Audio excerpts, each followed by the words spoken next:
I'm a big fan of what gets measured gets improved. What gets improved gets results. Conflict and dealing with uncomfortable situations and overcoming them makes us better. John 15:2 says, look, if you don't prune out the dead stuff, the good stuff will never grow. And sales is a people-first industry. Do humans stay stagnant? No. There's trends, they come and go. Communication styles, they come and go. We are evolving. Everything I'm talking about requires work, and my fear is that this is not work. You need to go out in the world, you need to scuff off your knees. Listen, people, we know that you work your tail off. You work your whole life to make money, support your family, to create value and benefit for your customers and your clients. And then that back part of your life is where you're supposed to celebrate. But you can't celebrate if you didn't do all the right things while you were working so hard to make all that money. There's one thing that all champions have in common. They get shit done. So welcome to the Get Shit Done experience. Well, we are back at it again. Yes, this is the Get Shit Done experience, also known as the GSDX podcast. You can find us at www.gsdxpodcast.com.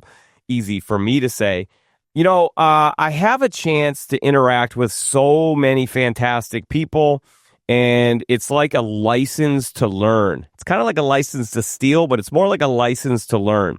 And folks come from all different walks of life. There's so many different ways to get shit done, as we say. But there's so much commonality between the most successful people in the world. And we're so happy to be able to bring that to you on behalf of TTSG, GSD Technologies, and 2020 Design.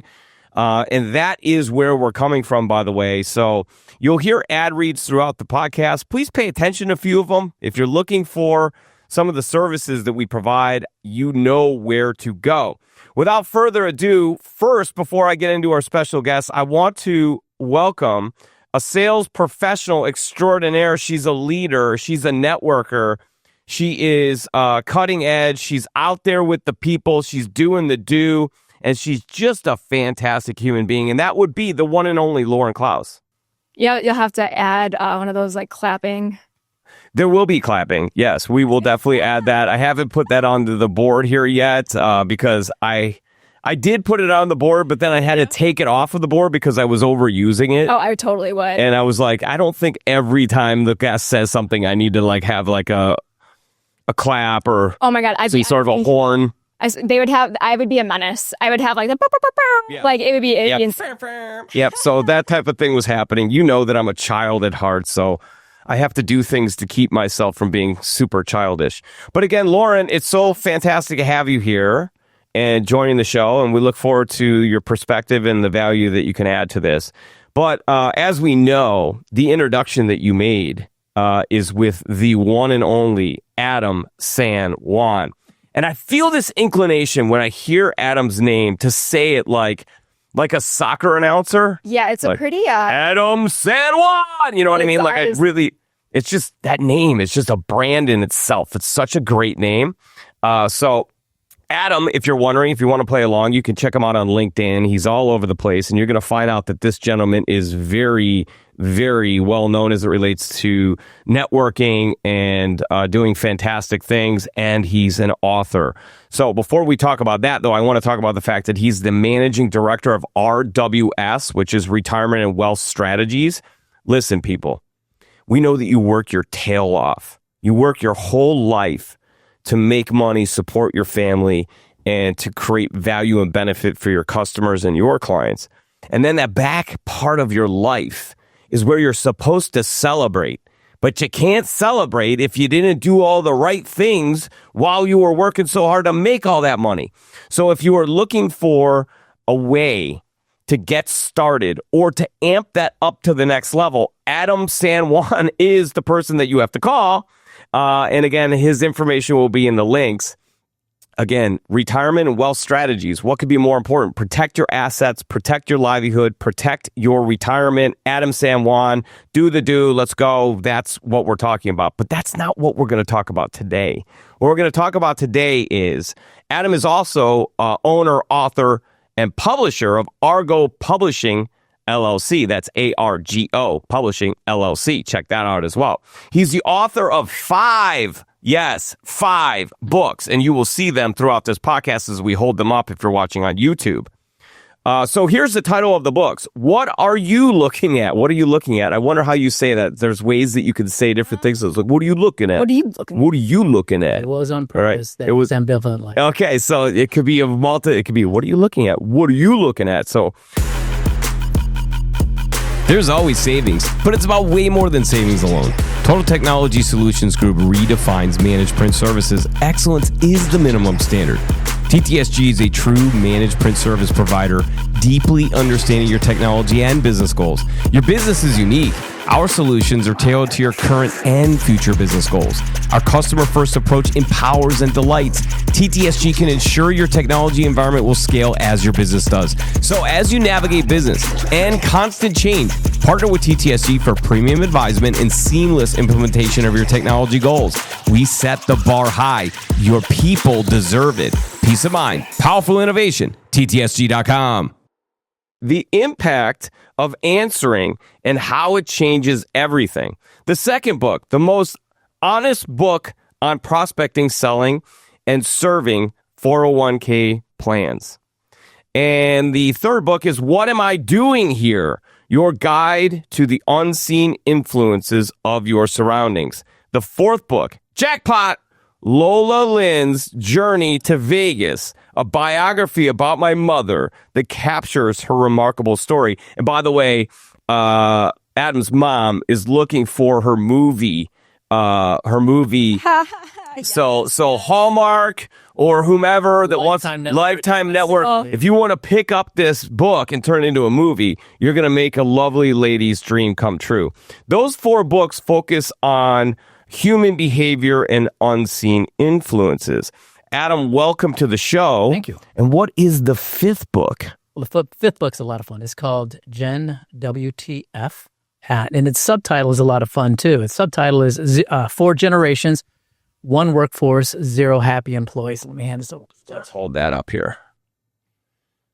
So there you go. The future of work isn't coming. It's already here. And by the way, Gen Z is the biggest generation, right? It's going to be the biggest generation. It's going to be the biggest generation. It's going to come with its own challenges. And I take a shot. Pretty much no generation is not offended in my book. And I talk about the pros and cons of why they exist. And then I think, this can be applied to many things, but I generally focus on workforces. So like your workforce, look in your office, I see some kids that are super young, and then the gentleman who answered the door is the opposite. So wait a minute, I didn't answer the door. No, I know.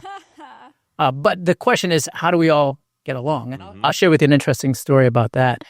In my office, we have these biometrics, right? And so you put a thumb in and then you get access. And I have a planning team that I have access to. They moved them all to the second floor, and I went to use my biometrics, and it didn't work. Like, must be some kind of mistake. So I went to the guy who runs the office. I said, is it on purpose that my thumb doesn't work? He's like, oh, yeah, it's on purpose. I'm like, oh, okay.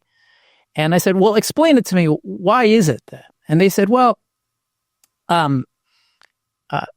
we left it up to them. And they said, well, they kind of wanted to be in their own space.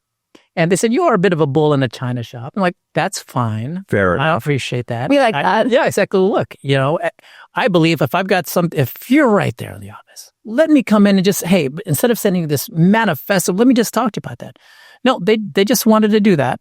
And I said, all right, now let's describe this group.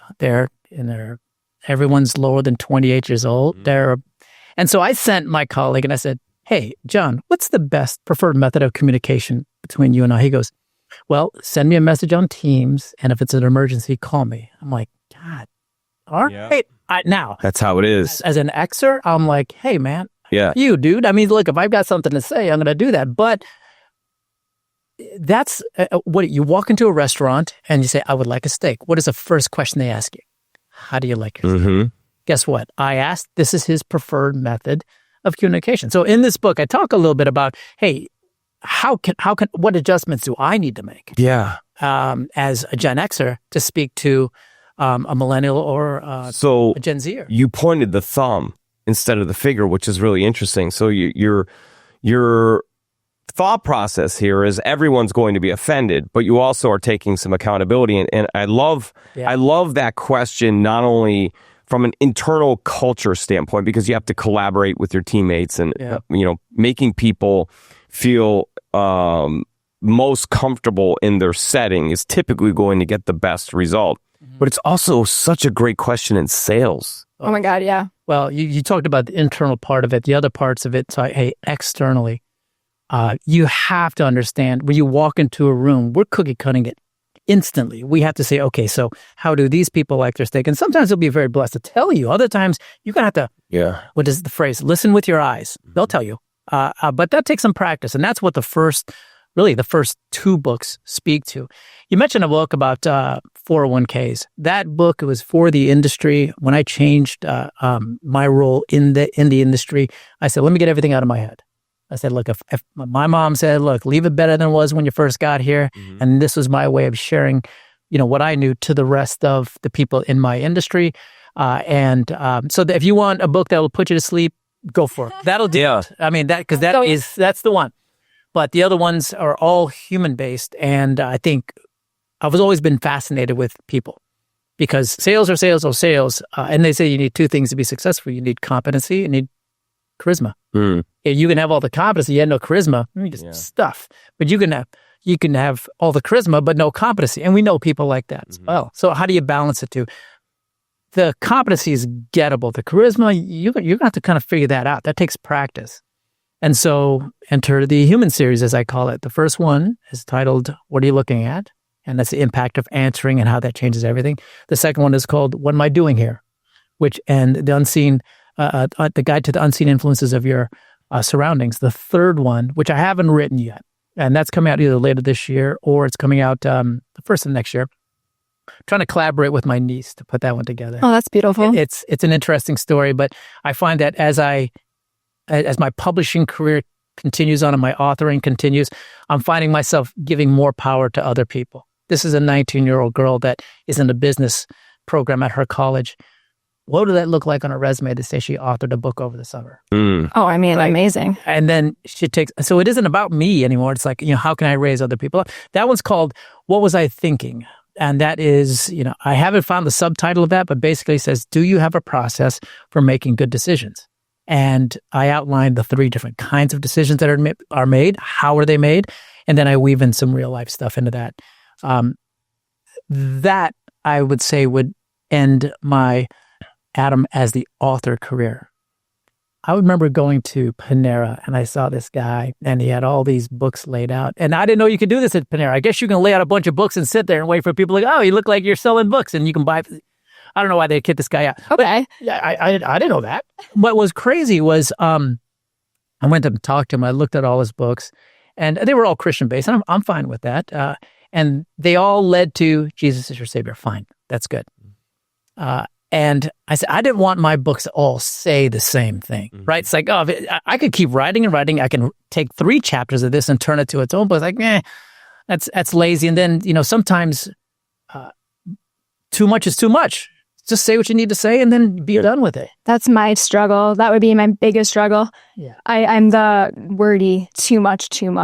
I'm the overthinker. My book would go, if I wrote a book, you would be like, all right, so you could probably cut 250 pages Oh my God. of unnecessary, redundant information. I don't know about that. I think you don't give yourself enough credit. I do think that writing a book is a lot like content, though. And I like your approach because you want to keep your audience on their toes. And if the same message is in every single book, then at some point, what's the draw to buy the next book? They've already heard the story. I think that's the same with content creation. It's like 100%. If the message is the same message over and over and over again. Moreover, if your message is so similar to the message of everyone else's, like it's static graphics and it's the same thing, eventually it's like, I don't know. I believe in disruption. I kind of like the idea that you're thinking disruption. I know that's a sexy business term these days, maybe overused, but I think it's very powerful. Yeah. The different perspectives is what makes you think. And I think people read a book or absorb content because, number one, they want to be entertained. Number two, they want to think. Well, that's always been my thing, is like, I hope you read it and I hope you do something with it. And if it leads to dialogue, then guess what? I win. You win. This is good. It shouldn't be, this is a good book and put it on your shelf and you do nothing with it. You know, I will tell you that if you read all my books, cover to cover, there are Easter eggs that tie them all together. Yeah. And only I know all of them. Yeah, you know that. You got the cheat codes. I get the cheat codes. And it's interesting when somebody said, oh, I tied your cover into page 30. And I'm like, Yahtzee, good job. And then they read the second book and say, oh, that's what that meant. Oh, you kind of alluded that in the first book. And I said, exactly. So I agree with this whole thing about internal and external. I mean, our internal customers, we know them. I met those two young men out there. You know, how they like their steak is very different. Mm-hmm. That whole thumb episode, and I found out how he liked his steak. And it was up to me to just kind of meet him halfway a little bit. I think we old people need to do that. I think we can learn a lot from younger people. But then again, here's a fun question. Do you know what the number one paying job will be when the Gen Zers are the largest workforce? Influencer. Close. It's not going to be AI because they're going to be in a world where that's just table stakes. Mm-hmm. I mean, AI is a baby now. Wait till it's a teenager. It's a whole different appearance. Yeah, super scary for sure. The number one job will be: can you talk to people? Can you have a conversation? Yeah. Because I've seen people who are all this. You put them in front of a human, they're not done.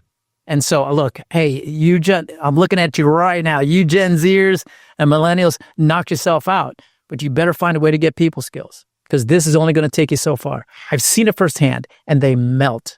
Now, I say that in a very general sense. They're very engaging millennials and Gen Xers, Gen Zs out there. But at the same time, you can't just assume that. You got to practice being in front of people, which means unlock the door and let me in, man. Yeah. You know, it's such a great point. I used to work with a very talented sales professional, now a VP of sales. And he used to tell our sales team at the time, a very young, up-and-coming sales team, that they cannot be keyboard warriors. They cannot hide behind the keyboard. They're going to have to get out there and transfer energy. And what's so interesting is you talked about the two competencies, right? And one of them being charisma. I was told at like 17, 18 years old, like, you got to get in sales because you have such a personality. I then got in sales, and everyone that was successful in sales said, dude, you need to chill out the personality and actually get some substance. You need to learn how to ask questions. So there is a balance there that is so important. And I think a lot of folks struggle with finding that happy medium. Yeah, that balance takes practice. Yeah. And you know, if I'm standing in front of a young group of, let's say, high school juniors or seniors, or even sophomores, and they're looking for something to do over the summer, I think all young people should have two jobs. Number one, get in the food industry. Service industry is critical. So you want to see how ugly people can get? Yeah, because anybody can handle unicorns and rainbows, but if you're someone putting out fires. Oh yeah, do that. So I think I was a busboy at Denny's, you know, making, what was I making back then? $2.14 an hour. Bragger. And I had the vinyl apron, the whole 9 yards. But, you know, food industry. The other thing I think young people should do is sell Cutco knives. I applied for that. I applied for that when I was 18. Yeah. Absolutely. What a gig. Yeah. You got to did it for like 2 weeks, and I was like, nah, I'm going to go work at the golf course. Then I painted houses. Okay, so the good thing about Cutco is that they give you a script. You have pipeline management there. You're literally going door to door. You're calling on your pals, and then you're calling on strangers. But the most important thing in both industries, you're going to get no so many times that your skin is just naturally going to get thicker, and then ultimately you're going to get to a point where there's nothing, and you're going to tell me that I haven't heard already, which means you put me in a finals presentation. I'm not sweating. What could you conceivably say to me that I haven't been told before? And I think that comfortability leads to... Oh, it's awesome. What is sales? Sales is the ability to facilitate a decision, right? If you come in anxious or you're getting nervous and quirky, guess what? You make everybody else nervous and quirky. But if you're comfortable, like, I'm good. You know, whether you say no or yes, yeah. Exactly. I'll get the next one. Transferring energy. Our clients can smell desperation. Mm-hmm. They can smell the lack of competency. They can smell a lack of character. And so what the whole idea behind these books was, and how do you get better at that? Yeah, I actually had a young lady at Indiana University find my book. She reached out to me and said, "Hey, can you come down to the Indiana IU in Bloomington, and ask me if I could speak to the business class about that?" And I said, "I'd be happy to." So I did. And it was a great presentation. And then I got into some examples on how when you call somebody, and for example, when I call you and I leave a voicemail message, I hear your voicemail message. Your voicemail message tells me so much about you. And so I asked the group, and these are kids in college, and this was probably a couple of years ago. And I said, when you call and leave a voicemail and listen to the voicemail and say, "Mr. San Juan, we don't make calls." It's like, and I said, are they showing you this stuff? Not really. That's terrifying. Well, again, I'm not knocking the school. It's a great school. And I think one of the things that I tell people, if you were to tell me those two young guys out there, what would I tell them? I would say, look, I'm sure Lauren gave you a playbook on how to do what you do, but you're learning about people better not just end with Lauren. You better go out and get it. Yeah. So if you think that there's a deficiency, you better read what your audience is reading. You better know something about politics. You better know something about the world. You just have to do things. Got to have substance. That that are going to make you uncomfortable, but it isn't about you. It's about how they like their steak. You know, my wife calls me the Filipino Cliff Clavin. She goes, "You know more useless." What a compliment. I think so. I'll take it as a compliment. You know what? You might be not yet old enough to know who Cliff Clavin was, but to me, it's just a matter of. He was the mailman on Cheers. Oh, okay. He sat next to Neil. He was Norm's best friend. Yeah. Well, I mean, what is that? Yeah, I do that because I have to be in a room. What is sales? Sales is commonality, the ability to disarm, right? And how do you disarm that? Oh yeah, I read that same book. Oh yeah, I watched that podcast. Yeah. Oh yeah, and if you said that, guess what? Everybody's level goes down. But if you're talking French and they wanted medium rare, you guys, good luck. Now that also requires homework. Sure. Right? You should be able to do a little bit of homework, and everything I'm talking about requires work. And my fear is that this is not work. You need to go out in the world. You need to scuff off your knee. You need to, get no thrown in your face a few times. You need to get your feelings hurt. And again, I know you guys in the audience are like, yeah, typical Gen X are fine. But there is something you can learn. Proud of it. I think there's a lump together of branding, marketing, and sales because to your point, sales is a lot about establishing commonality so that you can earn the trust to establish credibility, further the trust, create likability in doing so. Right. And then really at that point, you can get people to open up and tell you what they want. Now you can be a solution provider instead of a peddler, right? So branding and marketing is similar in that people like us do things like this, right? Seth Godin says that. People like us do things like this. So if you have that depth of substance where you can relate to somebody, if they're a golfer, if they're a theater junkie, if they love music, and you have something that you can add to that conversation, then you're creating community, not just commonality. And that gets even deeper at that point. You can't stay safe in your bubble. Yeah. You can't. You have to be able to be a chameleon. Whoever's in front of you, you have to be able to relate to them. You have to be able to bring them in just as much as you are giving to them, Yeah. Two-way street. That is a concern, I feel like. Well, I think some people do it naturally, and amen to that, right? But some people, they need to practice it, right? And that was the precipice behind the book journey. As a matter of fact, it's kind of interesting the way the whole thing started, because in 2002, I'm like, if you said, X amount of years from now, you're going to be an author of X amount, I'm like, okay, yeah. So a coloring book, baby. Exactly. I had an idea. As a matter of fact, there is one that's really close to being released. And it was my first foray into fiction. But that one, I would say I worked on that for about 6 years. But in 2022, my mom's husband passed away. And I remember being, at the funeral, I'm sitting here, and behind me, I heard this two people. I didn't even want to turn around and look. But one leaned to the other and said, "How much are you getting?" And I'm like, that's a problem. Yeah. And yeah, exactly. But, that probably happens more than we think. That one, I just happened to hear it in earshot. But it got me thinking, I'm a father of two wonderful children. When I pass, what am I going to leave behind? Mm-hmm. And so at the end of the day, I said, what have I been teaching them since they were super tiny? And I've coached sports at different levels. And what have I been teaching the kids I've been coaching? And then I asked myself, well, what have I been teaching the reps that I work with in the past? And it really comes down to three things. I said, I wanted to leave an idea. And the idea was how to handle conflict. Any song, any movie, any show you watch MCU, watch Pixar movies, 3 conflicts: man versus man, man versus himself, man versus environment. That's it. I said, I got to make sure my kids can handle those 3 things. Yeah. So I said, let me put a book together. And I said, I think it's going to have 3 chapters. Number 1, what are you looking at? Right? Man versus. Mm-hmm. What am I doing here? Man versus environment. And the third one, which I said is coming out later, is man versus himself. What was I thinking? Wow. So from the beginning, you really had kind of the full plan. Well, I submitted the manuscript, the rough outline to the editor. Editor said, write the manuscript, write the first chapter. The first chapter, to your point, came out to 280 pages. And she said, okay, so let's think about this. At this pace, you're going to write a 700-page book. No one is going to read a 700-page book. She said, you accidentally wrote 3 books. Oops. And so, late 2020. That's accidentally awesome. That's accidentally awesome.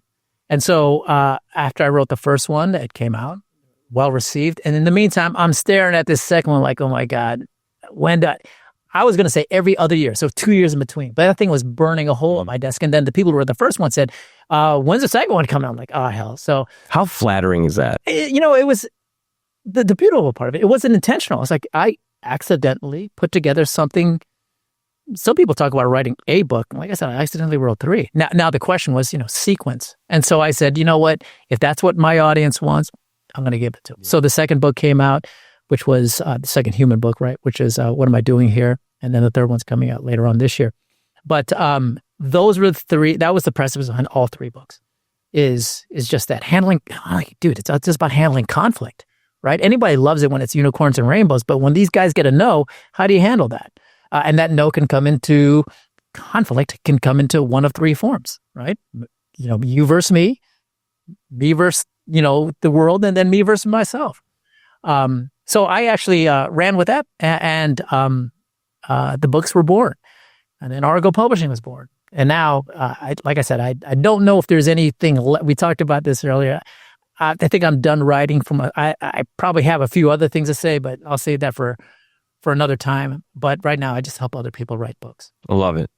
You had made mention that this generation doesn't make phone calls. They're not even being taught to make phone calls. And we know that cold calling is much harder, but it's not dead. Mm-hmm.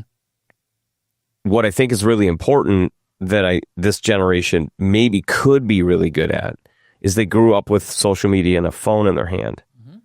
But the phone is not for calling. The phone is for creating. That's what they've been taught. Mm-hmm. If you want to make the phone calls much easier, be a creator of content, thought leadership, perspective, purpose, values, ideas. Yeah. If you put those things out there and you can become known before you're known, before you make the phone call, then the phone calls become much easier. And I think that that's the reason why people don't make the phone calls, is because they're afraid of rejection. They don't like conflict. They've been brought up in a society where there is no more bullying. You cannot say a bad word to somebody, because now it used to be sticks and stones may break, yeah, but words will never hurt me, or whatever. It used to be that kind of a thing.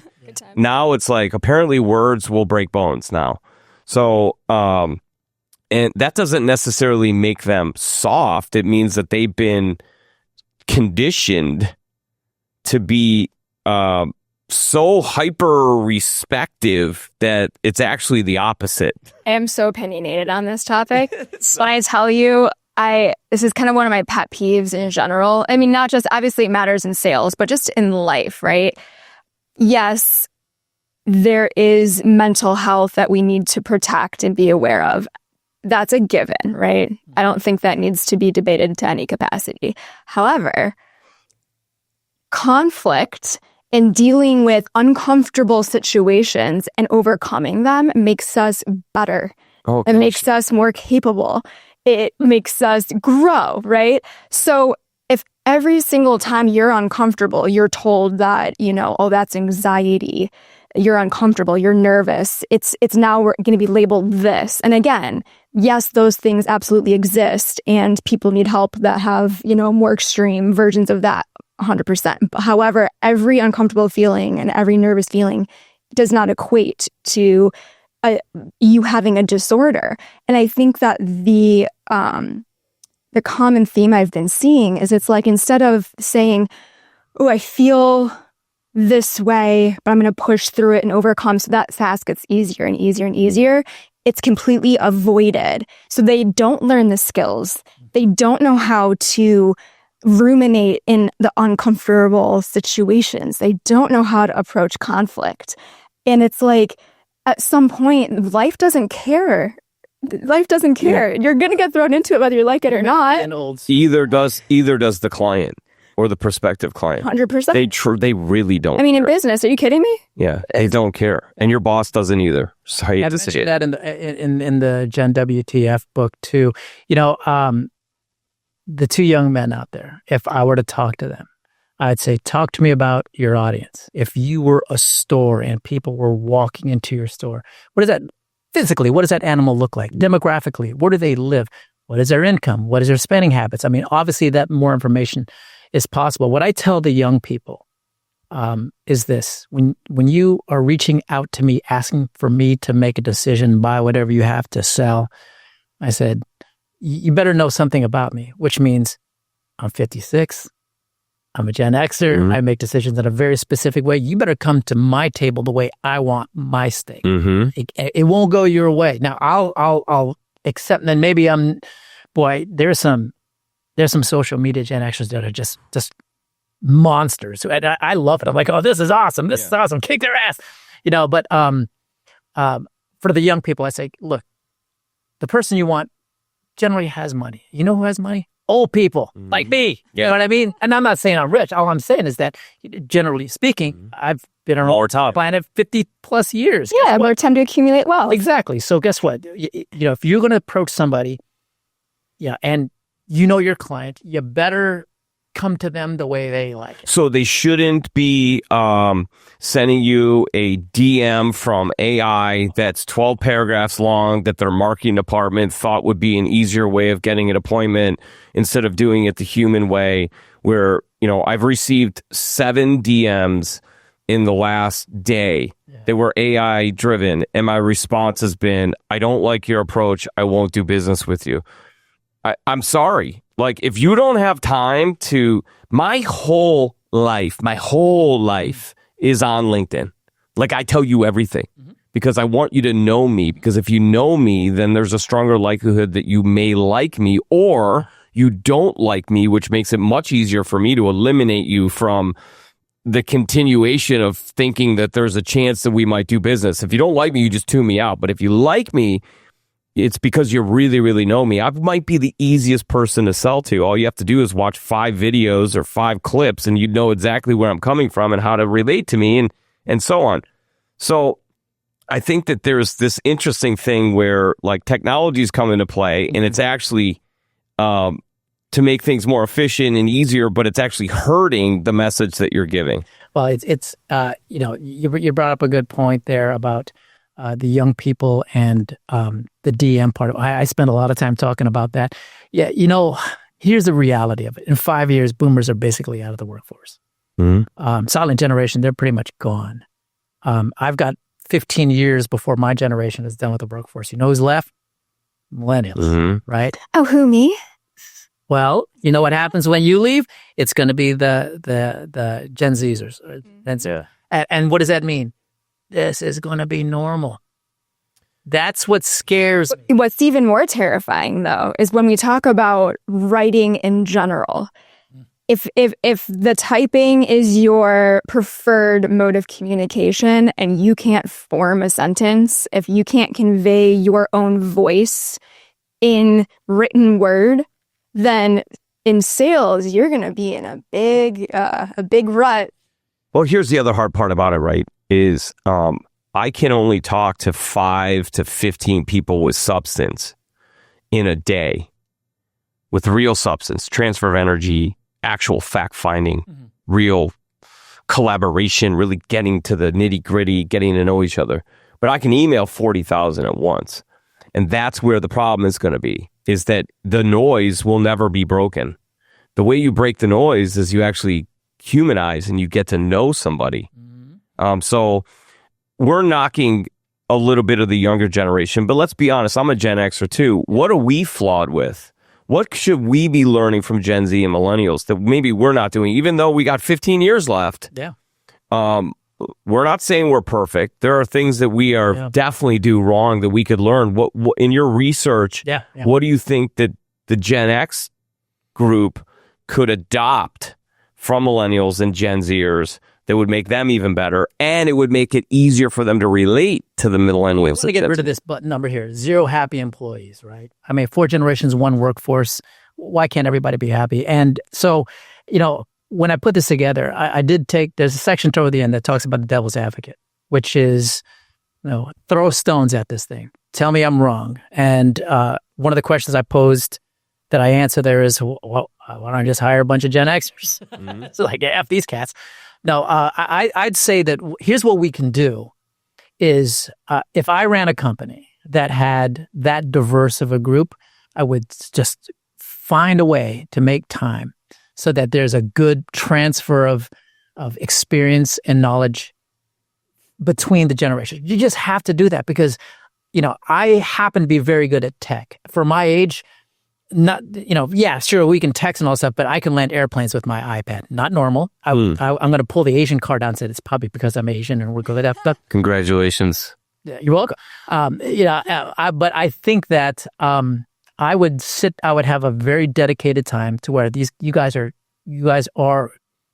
to hang out with each other because Adam, you're going to learn something from these guys. And they're going to learn something from me. What can I share with them? Nothing technically, because they're so on a different planet there. But I can talk to them about context, experience, history, the background. That's what I would do is get people we talked about that. It's how do they like to say it? And I will meet you halfway, right? As long as you're willing to meet me halfway, that's a good exchange. So I would create an environment, that exchange of skill set is just constant. It has to be that way. And then what happens is that, again, dialogue, you're gonna run into conflict, and then you're gonna have to find a way to like it, and you'll ultimately say, oh, now I understand. And once you say, now I understand, well then, guess what? Now we have a happy workforce, as opposed to saying, you know what, don't talk to Earl. Well, I don't know why I came up with the name Earl, but I mean, it takes intentional effort to make sure that these generations can get together. I would love to sit down with them and say, tell me something I don't know about tech. Tell me something I don't know about that. But I think with the young kids out there, there's one question that I think they should ask every single one of when they make the calls or they see somebody. And it should be, it's a different version than how do you like your steak? It's just like, what's your preferred method of communication? Oh, all day. Yeah, ask that. That should be in the talk track. It's literally it's a requirement that I have actually for the first meetings. If you're going to first meeting, before you leave that meeting, you have to set up a follow-up step, right? Yeah. So moving forward, communicating with one another, what's your preferred method of communication? So that solidifies my perspective in that I think that there's a variety of different ways that you should be approaching the market, and you can't be too heavy in one and ignore the other 2 or 3. Right. It's a collage, right? You have to hit every side. So if you're a salesperson, traditionally you were taught first it was we knock on doors and we make phone calls, right? Then it turned into we knock on doors, we make phone calls, and we email. Oh my gosh, this email thing is amazing. But that was when if you got an email, it was like, holy cow, I just got an email. Like you've got mail. Yes. Somebody knows I exist. We're doing it. Yeah. And that kind of carried on for a while. It did. Right? Mm-hmm. And then it was like, well, what's this social media thing? Is it just entertainment, or can we kind of start to do that? So that kind of came into play. And then we know what happened in 2020, and then we lost all the in-person stuff. Mm-hmm. So everyone kind of had to lean into the emails and the social media because even the phone calls weren't being picked up unless you had their cell phone. Mm-hmm. And I think that of all the bad that happened from that time frame, I think it's a really, really good if you have the right perspective. It's that now we know that we should be taking all of those and making it part of the daily activity of a salesperson, and they should be trained to have mastery in every one of them. Mm-hmm. And what better way of getting mastery than sitting down with somebody that has done it before and done it in a whole different way. It's interesting. The company I was with before, another sales organization, and I was always in the top 1, 2, or 3, which was cool. And they measured everything, and you should measure a lot when you're in sales, right? I mean, data doesn't lie. Data doesn't lie. I taught cold calling classes, and I'm a big fan of what gets measured gets improved. What gets improved gets results. But what's crazy is that so I finished number 1, 2, or 3, and again, crisp high five to me. But what I was really bad at was. And they kept metrics. Oh, you need to have X number of meetings per week. Adam, you're kind of around 50 percentile in meetings. I'm like, okay. I said, but I'm here on the leaderboard, which meant one of my meetings will run circles around 6 of yours. Now, the guy who led in meetings, probably the bottom third. Yeah. And I'm thinking, hey, man, keep doing what you got to do. But for me, I'd rather, But don't you have to do it enough in order to determine what your perfect ingredient mix is to make the best cake? Which is why you want to meet with me. So I can tell you exactly how I did it. Yeah. So for instance, like you might have somebody that you trained that you analyze their current metrics and you go, yeah, man, like you're a quality caller. You should not be upping the amount of calls. What you should be doing is if you're going to make any improvement, you should be leaning more into how can you maybe document more content to show that you do this well, or how can you make your emails sound more like your call cadence? Yeah. Like, and then there might be other people like, damn, you stink at content. Like you really should double down on your phone calls because you're a market to the masses. Find the diamond in the rough. You need the multitude of calls in order to have the success. The key is you got to know who you are within that variety. That's what this talks about. And again, that takes practice. But at the end of the day, you need to say, how are you built? Because not everybody can do it. And that's what I tell the younger people when I'm like that. You can't do it. You might not be able to. Maybe you can do what I do. I don't know. But how are you built? And it's like, and some of them don't even know. The thing about cold calling. And these door knocks, it is a bit OG, right? It is OG. And the problem with it, and this is why I don't make cold calls. But I've been around long enough, so I don't have to. But that style of securing business is so dated. Like yes, there's calls to be made, but technology exists so you can make it more efficient. The problem with technology is that it's so damn clinical. It's so cold. It's so cold. It reminds me, there's a place in Michigan. I don't know if they have this here in Chicago, but it's a sushi joint and everything's on a conveyor belt. Oh yeah. There's one. Like that. There's one on Randall Road in like. Have you? Yeah. Sure. There's. And it freaked me out, man. I'm like, I don't know. Like I'm like, I want that one, and I was too late, and I'm like running down the line, like knocking over a lady to get the whatever one. But I know exactly what you're talking about. And the sushi's horrible. It's like no service. It's been sitting there going around on the track for a week. Yeah. It's like the hot dog at 7-Eleven, man. Like questionable. I don't know. I want to watch my guy cut it. Absolutely. And bring it to me. Quality? Do you want a clinical relationship or do you want a that's why I don't like the AI DMs. It's so clinical. It's like it's useless. Like really, you took the time to put the clover emoji, which I have in front of my name. You put the clover emoji and then the J in my name is not capitalized and you think that I don't know that this is AI? Like you can get a name like San Juan. It's like, dear Mr. Juan. I'm going to see. Dear San.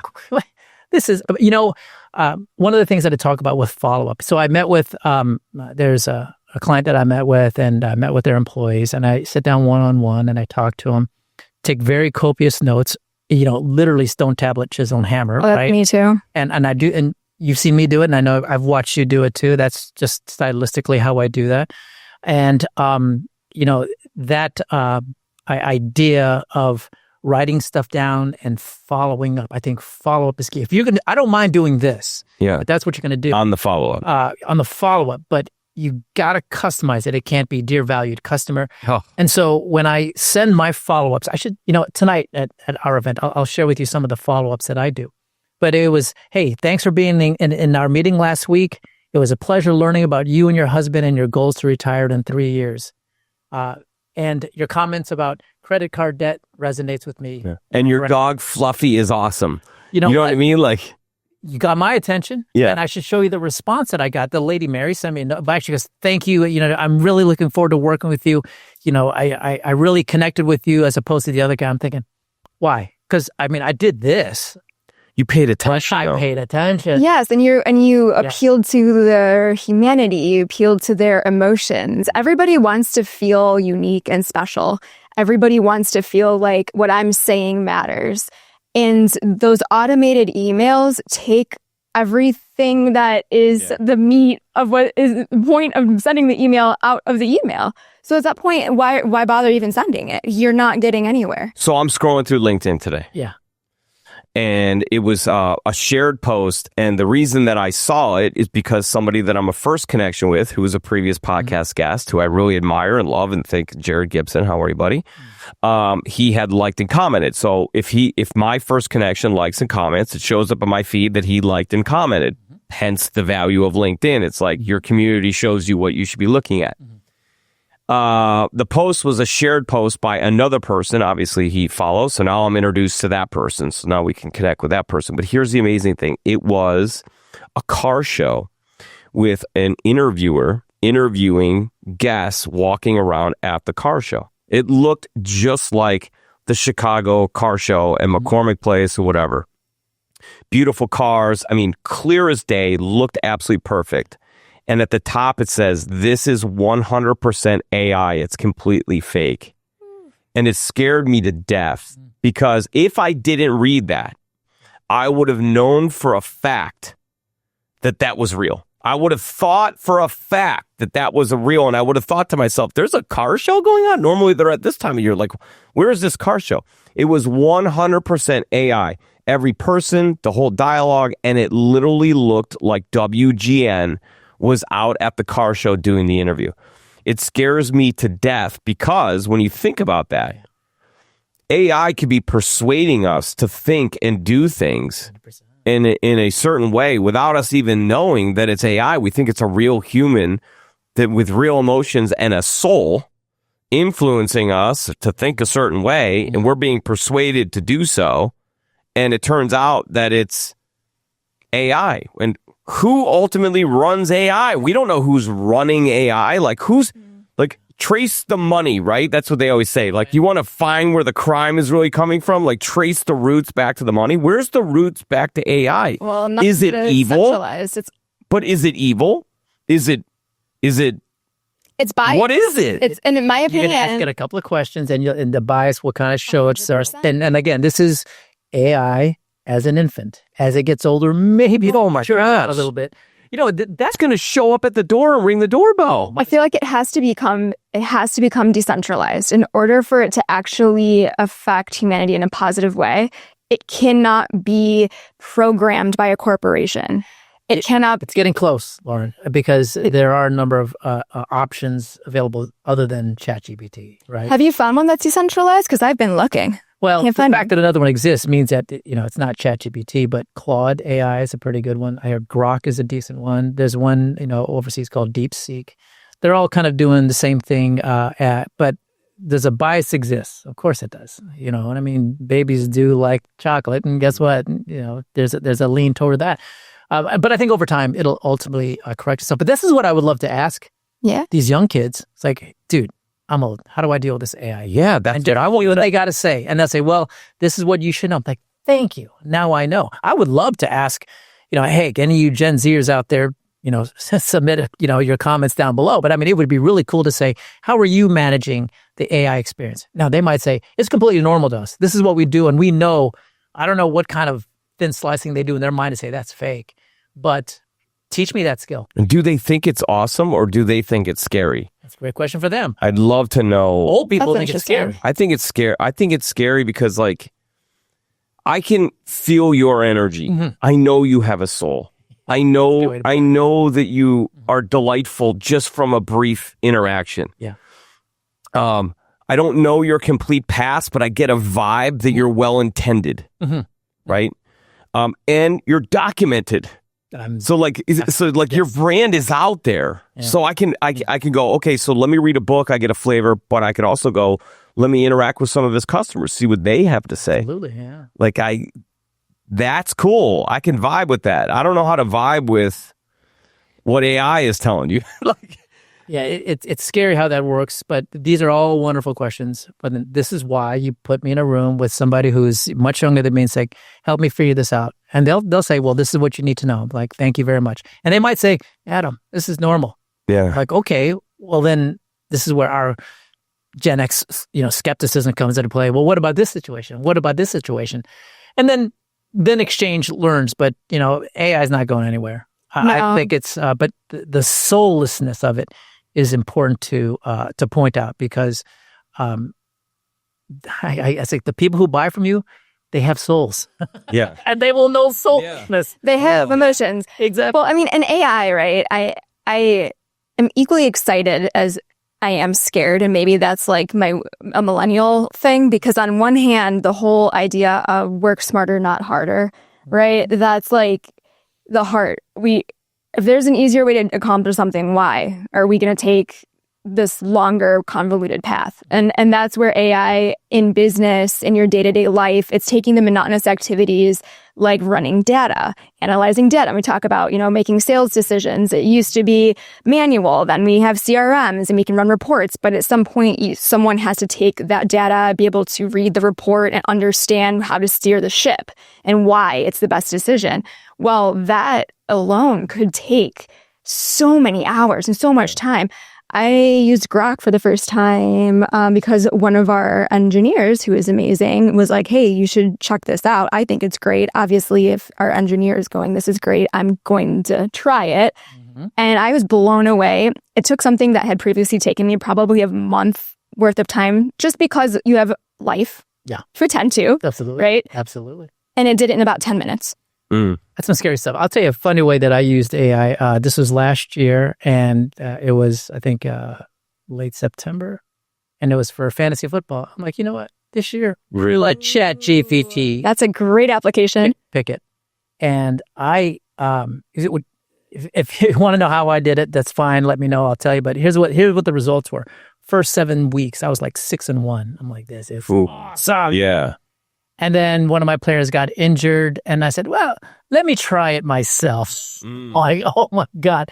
And I finished 5th, and 4th is when you place the cash. Yeah. But I thought it was interesting. It's like, oh yeah. So this year I'm going to do it again, and I'm not going to touch a steering wheel. I'm like, look, you're the Uber driver. I'm going to sit in the back, and let's just see what happens out there. But there's no doubt AI on what it does. And I love the fact that we're talking about this because this is where the puck is going to be, and how we respond. You got to skate to the puck. Exactly. And we skate to the puck. And I think that this is where this comes up. You can talk to the young folks. They only know this. They don't know Stone Tap. As a matter of fact, I think they just started letting cursive be allowed back in school. Yeah. Did they? Oh, yeah. There was a time where it wasn't. No, my son came home 15 years old, all excited because we opened a bank account for me. He had to do a signature. He's like, I haven't written in cursive for like 7 years. This is odd. He's like, they took it out of school. I had years ago, I came across my first sales rep, new to the workforce, brand new, baby bird. And when he closed his first deal, one of the exciting things is you get to sign. You're signing your name. That's your baby, right? Brought that in. It's rite of passage. Sign your name, baby. You know what I mean? And he didn't know how to sign his name. And I had this epiphany where I was like, he's like, where's the keyboard? I was like, so do I include, learning how to sign your name in the sales training? My God, we sound old right now. Well, we do. But I mean, if I were to sit down with a young person, I would say, scenario-wise, here's the scenario. Explain to me how you would respond. Yeah. None of this. Just look at me and talk to me on that and see it. Because, as you said, this roundedness comes into play. If you haven't read Chris Voss's Never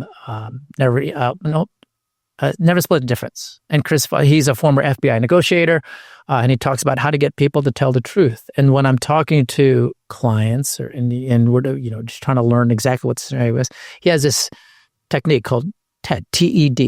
Tell me, explain to me and describe to me. Oh, I love that. As I said, explain that to me like I'm 6 years old. Well, I love that question. Actually, I call that, and actually that's in one of my other books. It's called Eli 5, Li5. And it says, explain it to me like I'm 5. And then you'll see if they can do that. One of the things in this first book that I talk about is a prompt, a verbal prompt to figure out, okay, who are you looking at?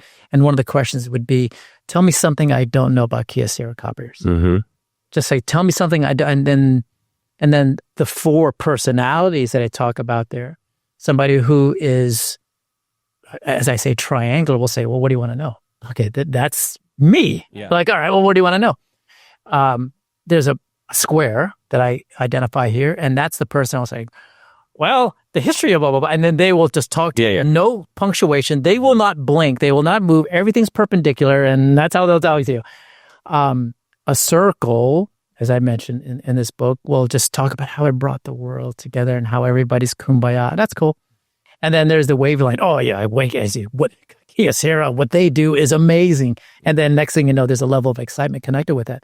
But and that's why in this book, one of the last things, like if you can't figure out who you're talking to, ask them. Tell me something I don't know about TTSG. Love that question. Yeah, you can get a lot from these questions. Well, it is not, the answer isn't important to me. It's how the 100%. Communication styles. It's everything. Because when you're talking about sales, right? It's who you're selling to, right? So we're selling on an individual level. What's your role? What are your personal motivations? What are your professional motivations? And then you have the company level, right? What is the overarching goal? Who's steering the ship there? And what are you trying to accomplish all together?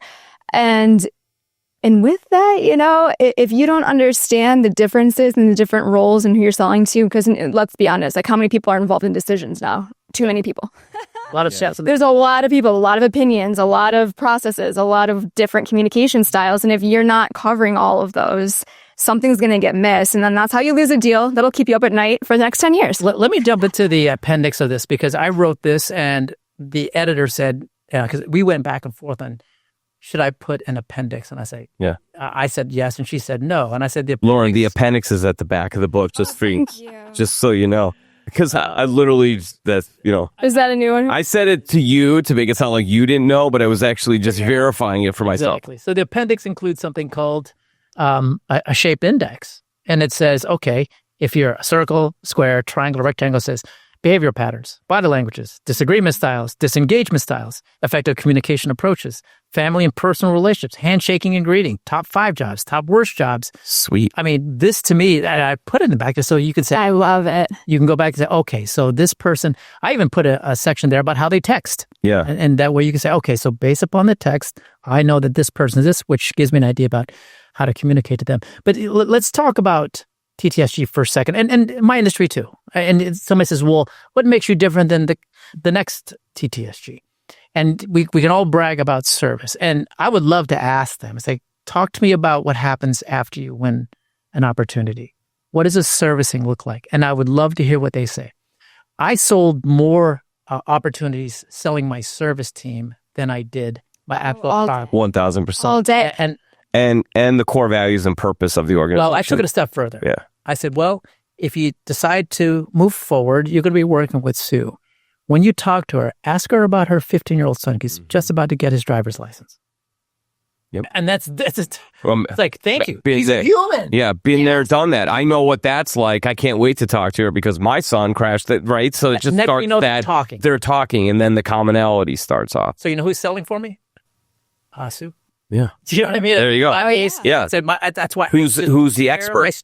Took care of my sales team. Yep. Right. And we're spoiled here because we have a service team that we sell constantly, and they back up everything that we promise. We don't have to be concerned that it's not going to go that way. And they, our customers, they know our service team by name. Yeah. They'll call and they'll say, oh, I talked to so-and-so, they know about their personal lives.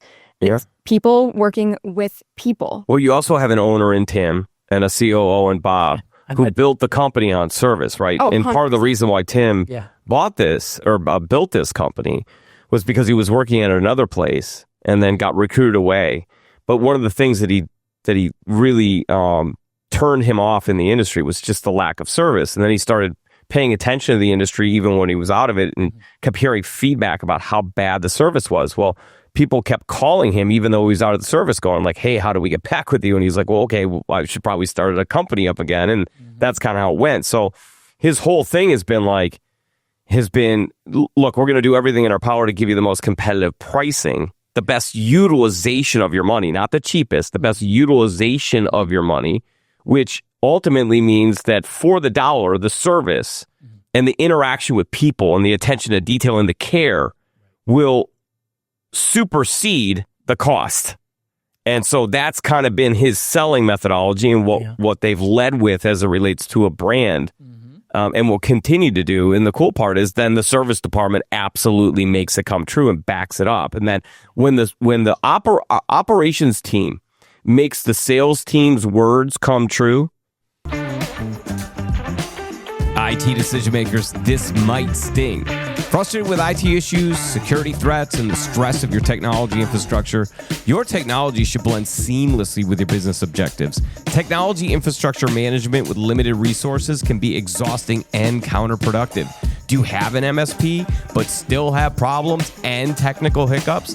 GSD's advisement, proactive maintenance, cutting-edge cybersecurity, cloud solutions, data backup, and local 24/7 help desk can change the game. Your technology should outpace your business operations to allow for growth, and proactive strategies should prevent issues before they arise. Get back your time and your money with GSD. Drive business forward. Leave the technology to GSD. GSDnow.com.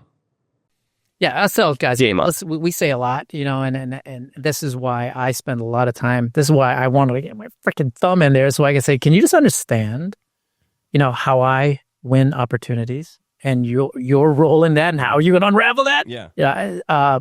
But then again, or how you can solidify so it's gold forever, right? So, that takes dialogue. But, I did meet Tim, and I can tell he's a big culture guy, right? And, you walk in here, the vibe is just very different. As a matter of fact, the energy of the sales guys, too, is like, good for you, man. You guys sound excited. I said, hope you can find a way to transfer that enthusiasm, over the phone and can continue to do that. But I brought up the service part of it because it's still a people game, right? And I didn't sell Sue the implementation person. I sold her as a human who's a really awesome person who just happens to be in charge of your implementation. That's it. She isn't an implementation person that just happens to be a mother of 15 years old. Exactly. Okay. And once you humanize that, not an implementation person who's also a mother, but a mother who happens to be the implementation manager. And the fact that I said, hey, ask her about her son when you talk to her, that says, well, Adam, it sounds like you spent us. I absolutely spent it. I need to know. That's why, one of the first things I do is I sit down with my entire service. I know what this person does. I know what their hobbies are. I know where they live. Yeah. I know. You're selling in humans instead of selling in humans. Yeah.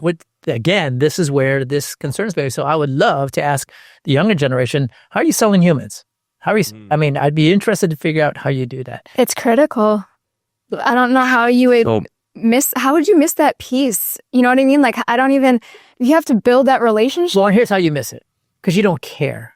All I know is this. I could press one button and 40 million emails pass out. And something will stick, which means it's a numbers play. Yeah, again, that means the customer's just a number. And if I'm just a number in the way that you approach me in marketing, then I'm going to be just a number in likely the way that you approach service. Well, that's the truth. LinkedIn, right? If you're a or I think we're all on LinkedIn, when somebody reaches out to me for some solicitation, I was like, well, how do you know me? Yes. I said, then I'll take your call. Because I haven't seen you like or comment on anything. Like, if you want to sell me, literally, and this is what I teach the sales team here and any of our clients that we talk to, like, the money of LinkedIn, the profit of LinkedIn is in the comments.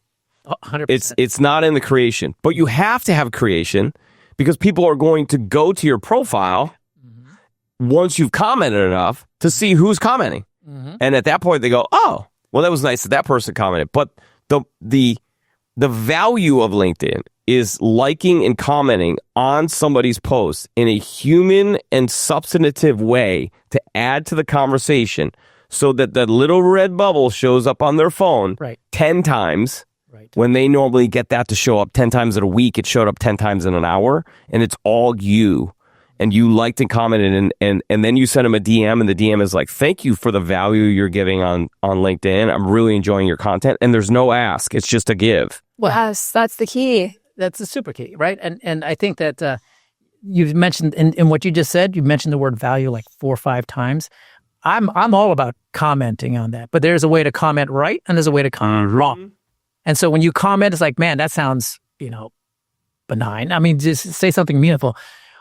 Or you can say, excellent post. I use this with my sales team today. Keep up the good work. Boom. That's gold. Yeah. So you shouldn't do love this, and it's got like the celebration emoji that you just that LinkedIn provided you, and you just clicked on that. Like, you see what I'm saying? Like, take a minute, put the celebration emoji, and then add a sentence. Absolutely. Say, hey, excuse the terseness of an emoji. I just wanted to say, well done. And keep up. And by the way, line 5, you had me. I said to somebody the other day, I said, you had me at the hook. You had me at the hook. This is and the response back from a guy who's a CEO of a major dentistry practice. The response back was, you're my kind of people. If I had you at the hook, that means you're the kind of people I like to operate with. And so it's not that hard. Now that interaction is as powerful, if not more powerful, than me making 50 phone calls to get a 30-second pitch out. If you even get that, 'cause let's be honest, you're probably making 30 phone calls and you're leaving voicemails and not talking to a human. Yeah, because that guy has no irritation. The person I call on the phone has irritation. I get the 30 seconds out. It takes a long time to break the ice. It's important. Eventually, you have to do it. I love it. You got to make the calls. But to find somebody's content, compliment them, reciprocity, give. Yeah. Make them feel a certain way. Do it a few times. Then send them a personal note. Never ask for anything. Establish a bond. And then go, hey, look, is there anyone in my network that I could introduce you to? So another give. And then at that point, if they say yes, now they almost feel like they owe you. So the appointment ask is like, hey, can I get 15, 20 minutes of your time to talk about who we are, what we do? That becomes easy. Much easier. There's a marketing component to this as well, because we talked a little bit about content. I know you're on what I do every first and third Monday. I send a sales tip out.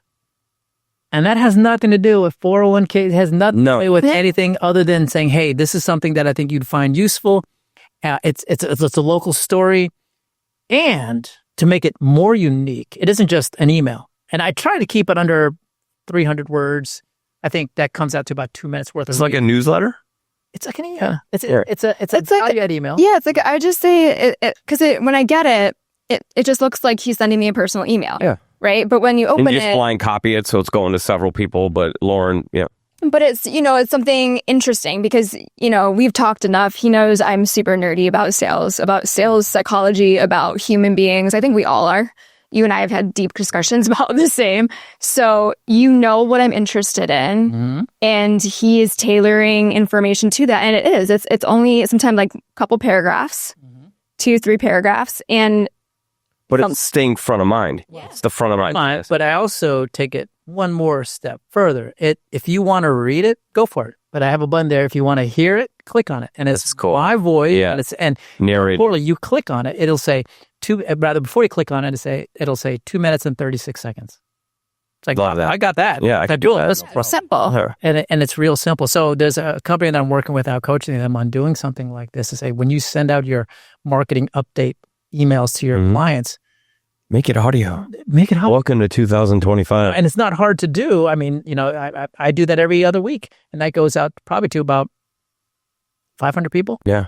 And then guess what? They say, oh, you're the guy. Like tonight, when we're going to go to this event, it's like, oh, you're that guy. I'm like, yeah, I'm that guy. I feel like I know you. Yeah. Well, no different than what you're doing here. It's like, yeah, I saw you on the podcast. So, the key is value. I don't know, man. I mean, customization takes work, but you can tell when people put in the work. I'd like to sit down with, again, some of these younger folks and say, this is how I did it. Yeah. How do you plan on doing it? Or do you think it's even relevant? And it could be, one of the things I talk about here is something called a gig economy. You won't have employees. You're just going to hire people. Oh, yeah. Gigs. Yeah. Snipers. It's going to be all snipers. Yeah, all snipers. Like, okay, so, my fear, we talked about it, is the human part of it. Let me just quickly talk about the second book, because I think it was just as important. Because the idea about the unseen influence of your surroundings. One of the things I pronounced to my children was, show me your friends, I'll show you your future. Simple math on that. I could say this to any of these kids out here, show me who you're calling on. Show me who you're calling on, and I'll show you whether or not you even have a shot. Mm-hmm. Or tell me, I walk in here, show me your employees, and I'll tell you if you're going to be in business in the next 5 years. Like, you can look at my book of business, show me your clients, and I'll tell you if you surround yourself with a bunch of, people who are going to, blow you up when the market goes down, or stick with you. Yeah. And so I spent a lot of time talking about how to surround yourself with the right people. That's one of the chapters. The second chapter is, how to determine if the group you're in is, in fact, if you're calling on the right people. What we do socially, I see what you're doing. I see the people you hang with. It's like, Lauren seems like she's pretty cool. That's right? kind of like the good to great method, like get the right people on the bus. And that doesn't just mean employees, right? No, what you're saying is like, that could be suppliers, vendors, customers, like everything. Get the right people on the bus. It's a fun. Be in the right room. Yeah. Chapter 2, I think, oh my gosh, you spoke right to chapter 2. I call it the dinner test. Hey. Right? Think about this. If you saw me out at a restaurant and saw who I was having dinner with, you'd know. I know this in Michigan, there's a couple of breakfast joints where if you're having breakfast there, you're seen there, but like, yeah, that's quality. Yeah. Right? But if he's like, yeah, they're Ponderosa again. I'm like, oh, okay. So, it's just different. So we talk a little bit about the environment, but the third chapter, that is my favorite. I think salespeople get this wrong, but it's the idea of what I call pruning. Like if it's John 15:2 says, look, if you don't prune out the dead stuff, the good stuff will never grow. Mm-hmm. And I think salespeople, they have a problem of thinking it's somewhat of a dysfunction, but we think we can win everything. And you don't want to. That's again, chapter 2. It's like, hey, you don't want to say yes to everybody. Have boundaries. We talked about that. And then at some point, you will need to prune. And it doesn't mean you need to prune just customers, habits. It could be people. It could be a number of things. Processes. Oh my gosh. That's the thing that a lot of processes. So that's why the cover of the book is a broken branch.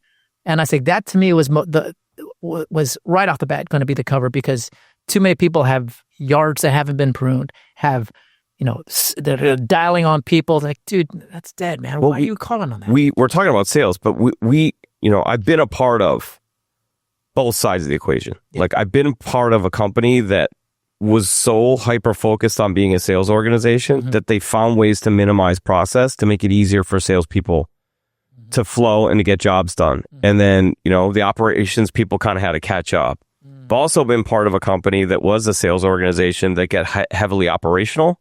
And it was almost like a sales repellent. Like you were putting the salespeople through so many different things just to get a deal in that you bogged them down from getting the next deal, and you stagnated your own scaling process because you wanted more data that probably wasn't even relevant because you were looking for like the Moneyball equation, right? There's no equation. There's no, it's like... Well, it changes because, again, sales is a people-first industry. Do humans stay stagnant? No, there's trends, they come and go. Communication styles, they come and go. We are evolving. How do you evolve if you're trying to set a stagnant process up and think that's going to be the be all end all? Yeah, absolutely. I agree.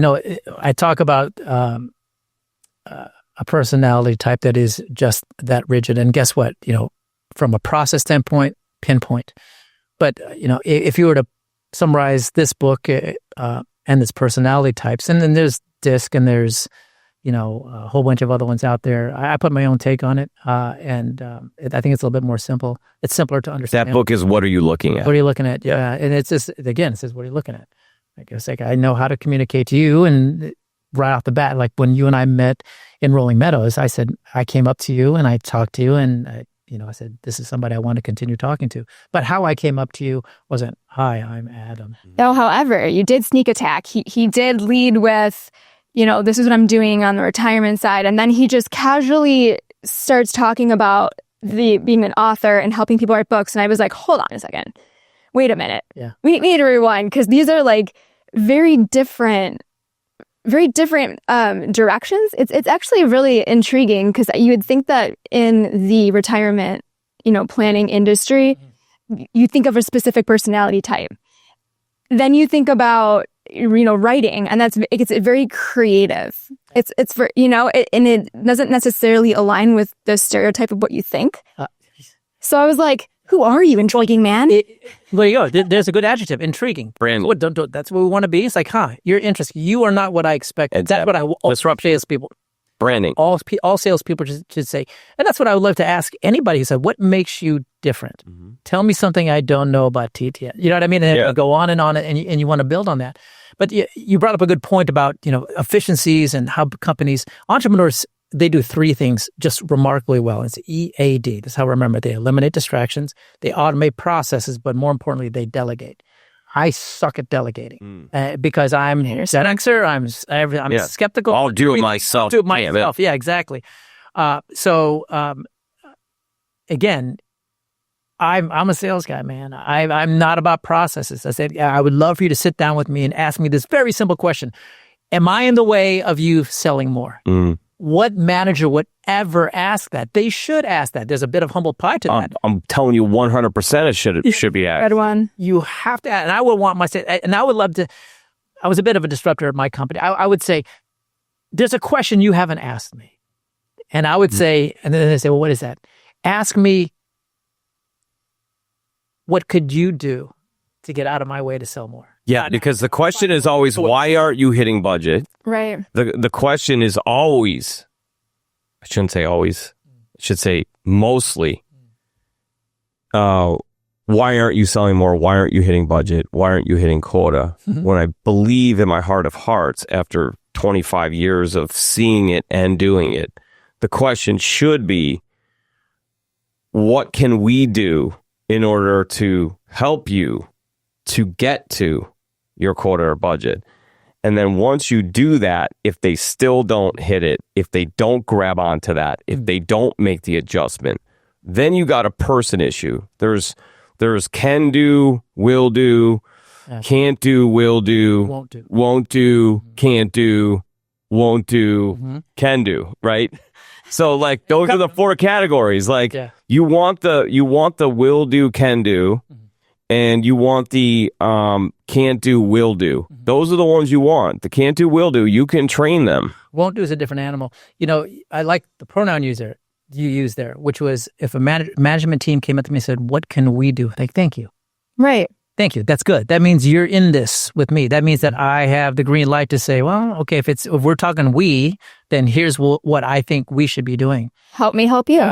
Help you understand that. But, management styles, like I said, you can walk into a building and just feel the vibes like, man, this it's not good in here.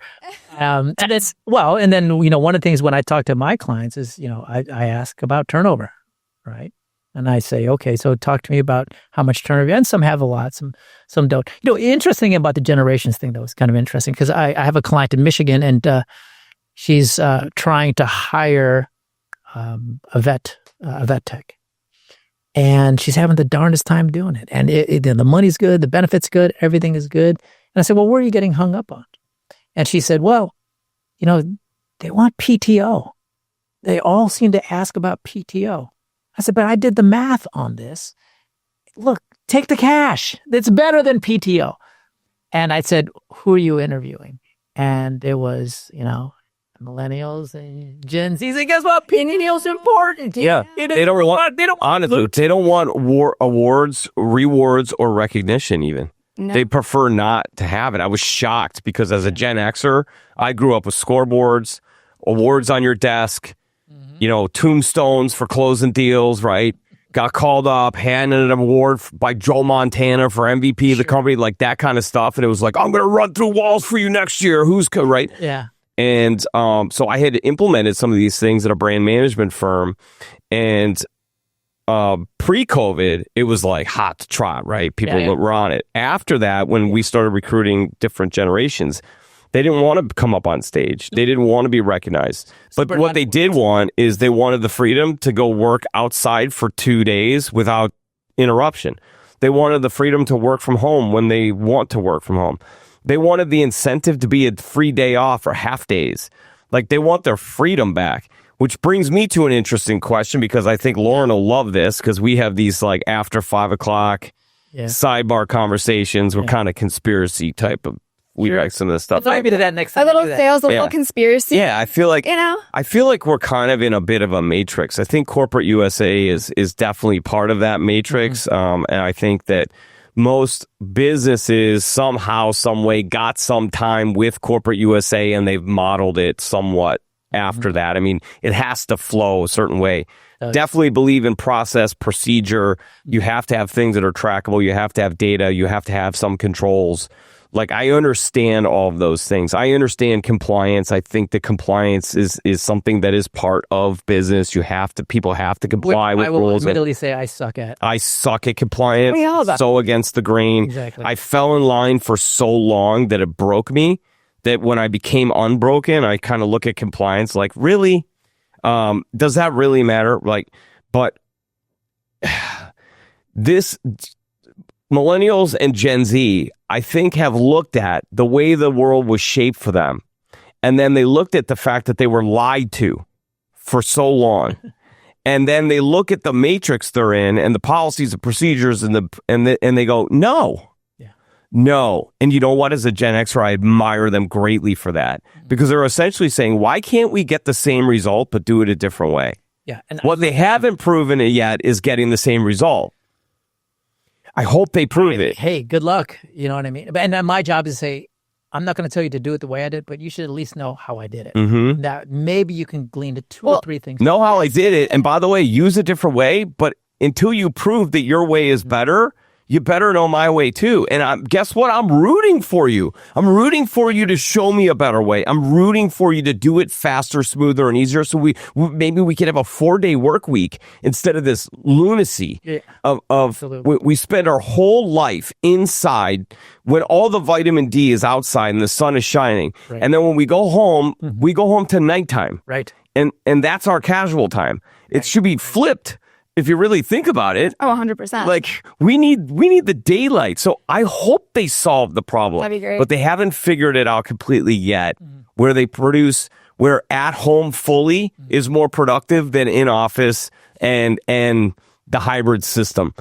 That studies show it's not as productive. That'd be a great guess. Well, again, getting to James Clear, it's like you set up the environment for you to succeed. And at home, I got 2 little dogs. I got a wife that's building on the honey-do list. I'm like, I need to, do something different. Yeah. Full hey, circle. really quick. Yeah. Conflict. We go back to the book, right? Yeah. Conflict with yourself. 100%. That is a conversation I have with every single sales rep. Every single one, multiple times. Honestly, every year, probably every quarter, if not monthly, there's some sort of a conversation about you versus you every single day, and being honest with yourself. Because I learned the hard way, like I came from the bartending world. I was slanging drinks. Like, that was my sales. Do you want back to use as service type? Really, Why you're good at what you do. I mean, honestly, so like when I came into this environment, sales is sales, but it's a different type of sales. And I had the trial by fire type of, onboarding, where it was like you get a couple weeks of more controlled and then it's go do it. Right.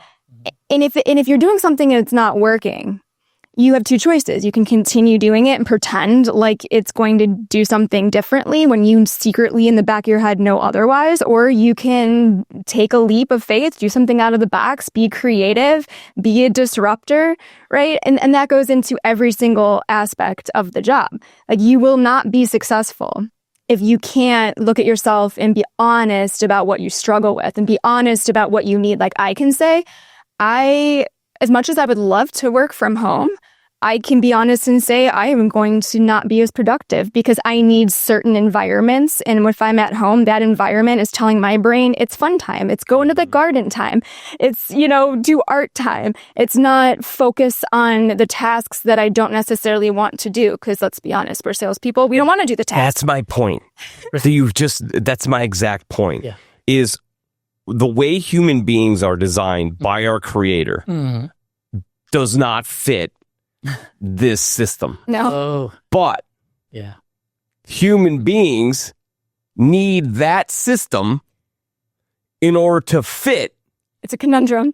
Actually, so I'm not gonna disagree with you, but I will tell you. You can. I'm confused, man. I'm confused too. But I think that it depends on how you're built, man. Yeah. Because there's some people who will be remarkably productive in that kind of environment. But in knowing who you are, being at home would completely suffocate you. But I could lie to myself. You know what I mean? And I did. Yeah. And when I first started in sales, and this is the conversation I have with people, is I'm like, if you're new, right? Because people that have been in the industry, you've gone through the trial by fire, you get it. If you're new and you're learning, there's going to be a point in time where you hit that crossroads where you can either be honest with yourself and overcome that and just become better and elevate and continue to do that every time that happens. Because let's be honest, it's never ending. Sales is an emotional roller coaster that will take you the highest highs and the lowest lows. It will teach you more about yourself than I feel like a lot of other career paths because you have to be honest with yourself. Well, I agree with you. I got to tell you, what I like about this book the most is that most people who read it says, what are you looking at? And it thinks like you, what am I looking at? What is Lauren telling me? But somewhere around page 44, and 45, that's when they start thinking about, holy shit, what am I? And then they start reflecting and say, oh, yeah, I make that mistake. Oh, this is why. One of the early chapters in it talk about, who I wrote this for. I say, look, if you got in a fight with your wife, you should probably read this. If you went on a date and didn't go on a second date, you should probably read this. If you missed the sales trip by 2 opportunities, you should probably read this. That will frustrate me so badly as a manager. Well, that again, I wrote that to say maybe you just read the room wrong. Maybe you need to this is what I would love to ask any salesperson is, what could you have done differently? Forget the we part. Yeah, and my job as a sales manager is to create the best environment for you to succeed. Tell me the obstacles, I'll get them out of the way. Because if I get them out of the way, then it's on you. Then it's on you, baby. It's on you, right? Uh-huh. And then it'll be okay. And then, as you said, it may not be right for you. And one of the things that I talk about here is determining if you're just not built for this. I mean, the index is so remarkable because it says, if you are this way, these are the positions you're going to struggle. There was this one young lady I was working with. She just graduated from DePaul and she wasn't exactly sure what she wanted to do. And we sat down, we did a one-on-one, and I said, here are the jobs you need to avoid because you'll hate them. She goes, oh, but I realized you will suck at it. Don't do that. You will suck. And unless you change who you are. But then again, like you said, are you being honest with yourself? Right. There's a wishful with yourself. Yeah, just because you're passionate about it doesn't mean you'll be good at it. Doesn't mean you're good at it. Right. I mean, I coach girls fast pitch softball and baseball. Just because your birthday doesn't mean you're going to be the pitcher. I play golf with a lot of people that are passionate about the sport, but sport's not passionate about them. Oh my gosh. Yeah. So let me ask you this. Did you carry an index? I do. What's your index? +1. Oh, so I'm 8.6 and I'm trying to, she has no idea what that is. Yeah, me looking like, yeah, +1 and 8. Mm. You can tell, like, no different than this is, how people carry themselves. It's like one of the most humiliating sports you can ever play. Golf is it. But, I would rather get comfortable with your skin is that there's a guy that, good friends. He's not a very good golfer, but he's just a pleasant person to be around. Yeah. Playing 4 hours and 15 minutes and be a great conversationalist, I'm all over. I'll play with you anywhere. He's a good people person. He knows how I'm built. I know who's a good back and forth on that. But one of the characters I mentioned in this book is a guy named Steve Bonnet. It's so funny. After this book came out, next thing you know, there was this Hulu miniseries called Our Flag Means Death. And it's hysterical. And it was a highlight on the character that I wrote in the book his name is Steve Bonnet. And he was known as the gentleman's pirate, which meant this guy came from money. He had a wonderful family, 2 daughters, but just felt like his calling was he wanted to be an evil pirate. And he sucked at it. He lost his family. It ultimately led to his death. And one of the things that I warn here is don't be something you're not. Yeah. Right? Because if you're not it, cut bait. Again, now here's another Easter egg. Guess what? Prune that shit. You know what I mean? Yeah. Onto something else. You're not built for that. Or you can keep trying to put that square peg in a round hole. And good luck with that. And usually when that happens, maybe you succeed, but there'll be shards all over the place. Yeah. Somebody's got to sweep that good up, for it. and that it's not good for anybody. So one of the things that I put in both books, and on all of mine, is I always take the devil's advocate side and say, look, this isn't all rainbows and unicorns. I said, don't get good at thinking you're good at reading people. Got to give them some leash. Because if you are, one of the things that people do is say, hey, I'm going to put John in a box. He's this way, and I'm going to treat you that way. Managers will do that. And I think that's a crime. It's like you let people be humans. And one of the things I talk about, there's the idea of shape shifting, which means you will naturally and organically change your personality. Oh, 100%. Yeah, what you wore when you were 14. I pick on my daughter, for example. Now, when she was 14, she was a wavy line. And just a quick descriptor of the shapes here. If there was a fire in here, follow the triangle. Like, I'm out of here. If you're with me, great. You know what I mean? If not, you're on your own. So triangle. Then there's a square. And that's like, well, nobody move according to the exit. It says what it said. Stop, drop, and roll. Exactly. Everybody burns to a crisp. And then there's a circle. Oh my God, did we get everybody? Where's Tim? Right? Where's, he brought his kids here. Where's the dog? Yeah, I mean, do we have everybody? Or if there was a picture that was going to be taken, we got to get everybody in here. And okay, so that's a circle. And then there's the wave line. Holy shit, there's a fire in here? Yeah, get the chocolate, get the graham crackers, get the marshmallows. We're having a party here. Yeah. Those are the 4 shapes in general. So this idea about shifting is very interesting because when I expose this to my daughter, 2000, she graduated 2012 or something silly like that. She was a freshman in high school. And she was a wavy line. My son's he's a firefighter. He's a circle. Mm-hmm. Okay? He's all about run to make everybody good. Yeah. Me, I'm like, get the fuck out. Okay. And then, my wife is, big square procedure and all this stuff. So the idea about shape-shifting is interesting. Interesting house you have there. Well, it's got them all covered. I love it. No, I love it because I said, do I want to be married to me? No. Oh, you know what I mean? It's like, another triangle. Well, we would be. Said, oh no. It's like, God, my wife is an analytical, like practical, and because I'm like, what we should do? We should just move to Arizona and she's like, what? Yeah, exactly. So my daughter today, now that she's a parent, and she read this book and she goes, she did like the chapter about shape-shifting and how you have to let that happen organically. Don't force it. If you're not a square, don't try to be an analytic. Like I can be an analytic, I need to be. As a matter of fact, you talked about chameleon. You need to be all 4, honestly. Yeah. Have the ability to at least express. I think everyone is all 4. It's whether they can tap into them in the appropriate, authentic way. And the fire is under duress. The real you is going to show. Yeah, that's right. Yeah. And that's why when my son said he wanted to be a firefighter, I said, I can't think of a better person because he's always been that way. My daughter now, she's a parent. She says, well, I read the book and I think I'm a square made up of 4 squiggly lines. I'm like, I get that. Okay. Because she's still uber creative, but now that she's become a parent, she has to be process driven. Structured. Yeah. I relate to that. Yeah. When I first started in sales, we had to take the DISC assessment. Sure. Know it. Yeah. I like personality tests. They all give you a little bit of a little something, something, something you can apply, something you can take from, right? The DISC I feel like is like intro to personality test. Yeah. Yeah. And when I first took it, I was a high I, like extreme, like right I.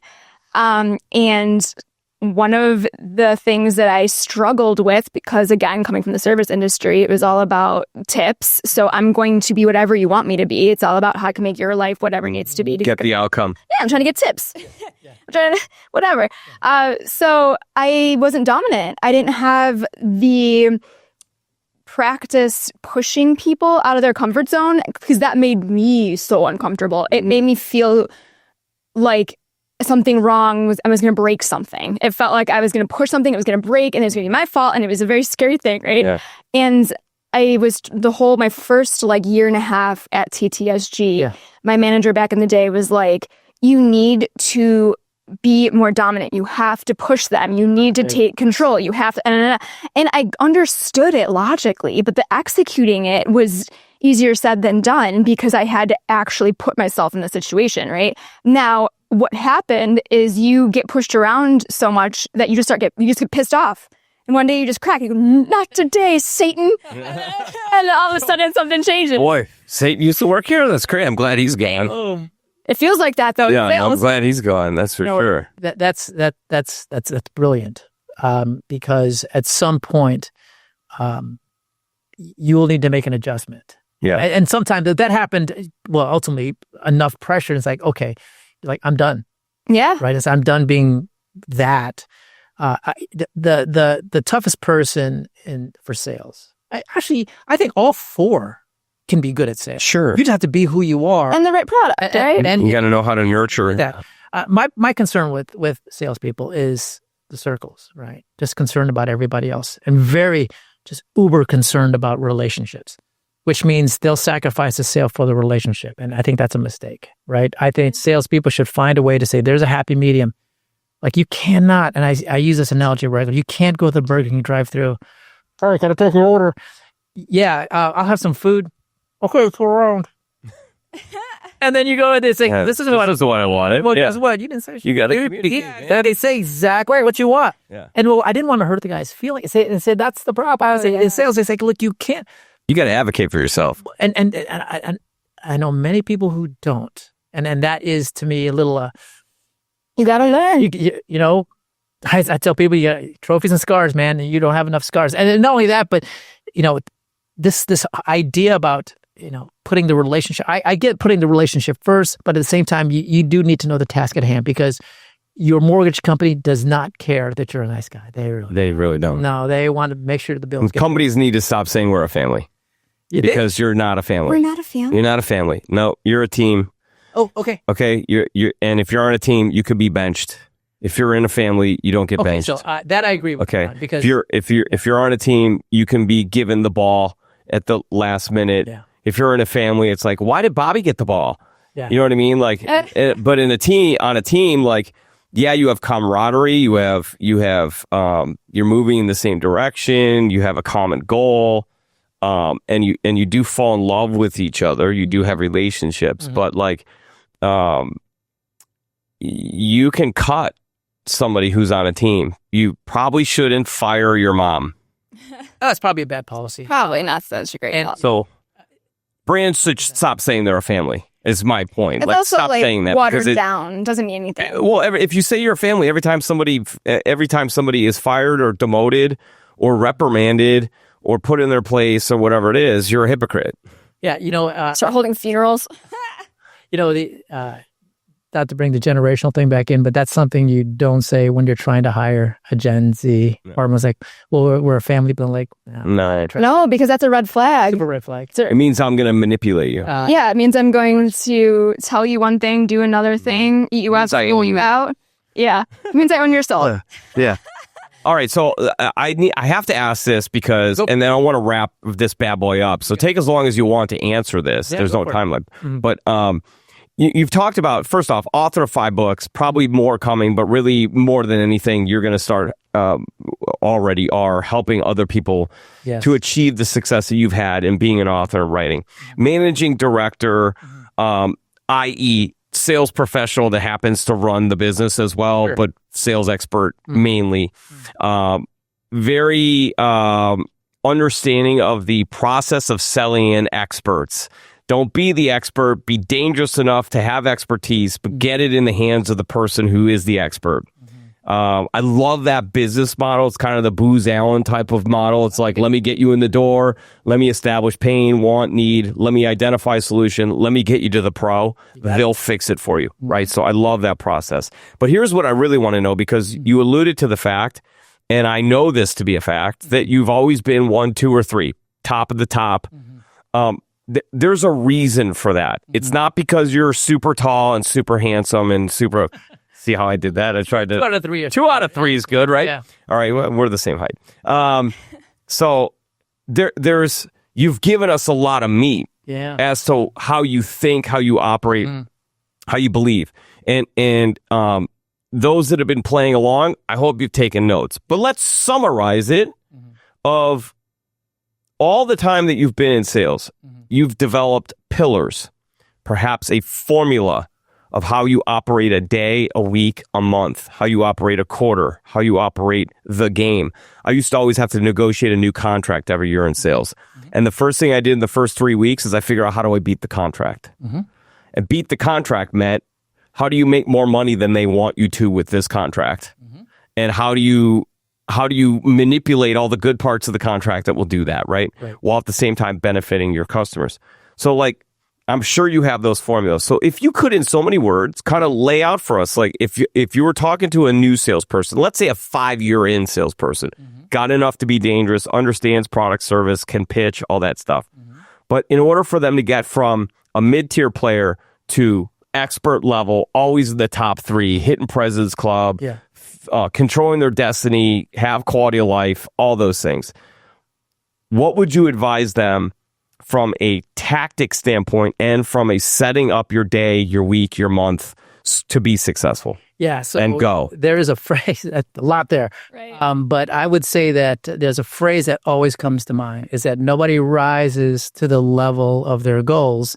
They just fall to the incompetencies of their processes. Oh. That's heavy. Think about that for a minute. Oh, it's so true. Right? So I would, again, this is why this third book is about your process for making decisions, right? So what is your process for making decisions? But just as well, you know what? Show me your pipeline. All right. And if you think about the sales cycle, you're at the batter's box. There's first, second, third, and home. Can you at least get out of the batter's box? Mm-hmm. Yeah, well, I can get the first, but I got picked off. Like, okay, so let's understand that. And then let's understand that. So I would say that if I'm talking to a young person, I'd ask them, what's your process for getting an appointment? What's your process for getting from first to second? What's your process from getting to second to third?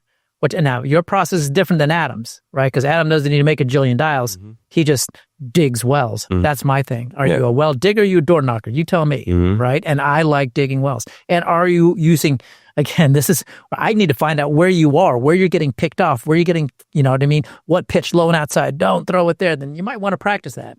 Okay, so let's take the appointment setting part. Yeah. Because I think if we were going to talk about a relevant in this world right now, 100%.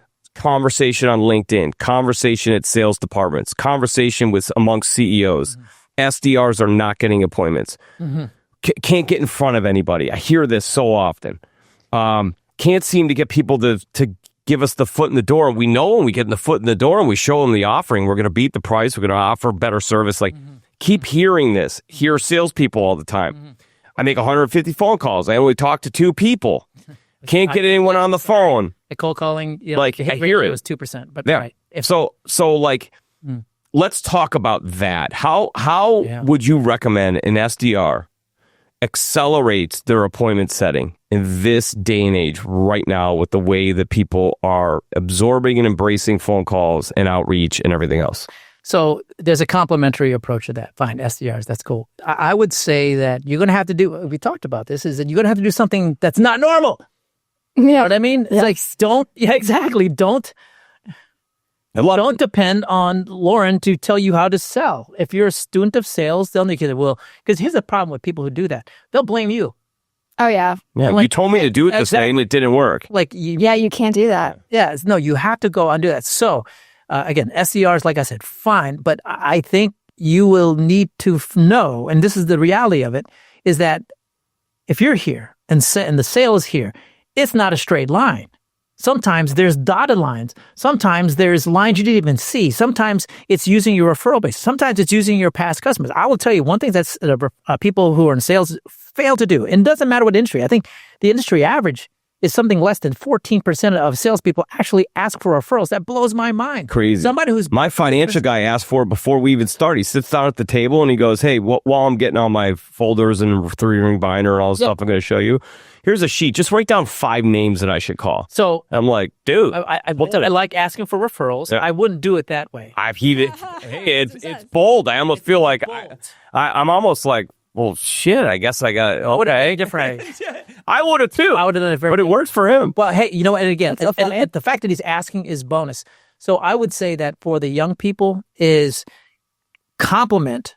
Again, dude, this is just pipeline management. Show me your pipeline. What's in your pipeline? Mm-hmm. And if you don't know what's in your pipeline, that's a problem. I can tell you exactly how many opportunities are in each position and the likelihood of them selling. And who needs a touch. And I made a call this morning.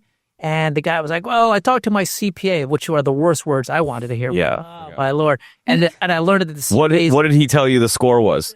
Exactly. The CPA, spoke like a CPA. And that's what he's supposed to do. In not so many words, tell him to stay in his lane. It's like, you know what I mean? He's not going to outcompensate in this space. And we spent a year putting the solution together. So I would say that for the young folks, complement, go beyond whatever you see on your plate, which means you just don't be lazy. A lazy salesperson is dead. You're dead. Go work retail. Yeah. I would say network properly. Now, tonight's presentation that I'm going to give is going to focus in on how to properly determine ROI on networking and how to do that and the technology out there available to make it easier for you. So I'll talk about that, but go out there and meet people, right? And ask for referrals. And I think people, if they do it, great. If not, shame on you. If you're doing it and you want my thoughts on how to do it, I would say, you know what? Make it easier for them. For example, I would never say, hey, John, thanks for meeting with me. I'm glad you're a client. Here's a sheet of paper. Just give me 5 people that you know that you think that would like me a lot. Okay. And that style of asking for referrals has been around for 25 years, honestly. I didn't love it. I filled it out. Well, it's weird because mixed emotions. So what happens is if I said, Lauren, give me, can you think of anybody? And I would just look at you awkwardly, and you're like, okay, this is awkward. Stop looking at me, and maybe show me some value first, and then be like, who else could I do this for that you know? I do it differently. Yeah. I say, here are 5 companies that I'm trying to get appointments with. Do you know anybody? Yeah, that makes sense. To show them, I have this idea that I talk about in one of the industry books called chocolate cake. So show them the damn chocolate cake. You ever had dessert at Maggiano's? No. Okay, so Maggiano's, right? Pretty cool Italian joint. The chocolate cake is freaking to die for. Maybe I have. We bought a chocolate cake. I don't want to lie and say I did if I don't remember. Oh, we bought a chocolate cake for one of the birthdays, and a full chocolate cake, not just a slice. That thing came up to like $80 or something silly, but it was worth it. Yeah. But when you were at dinner, and there's a couple of ways to show you dessert.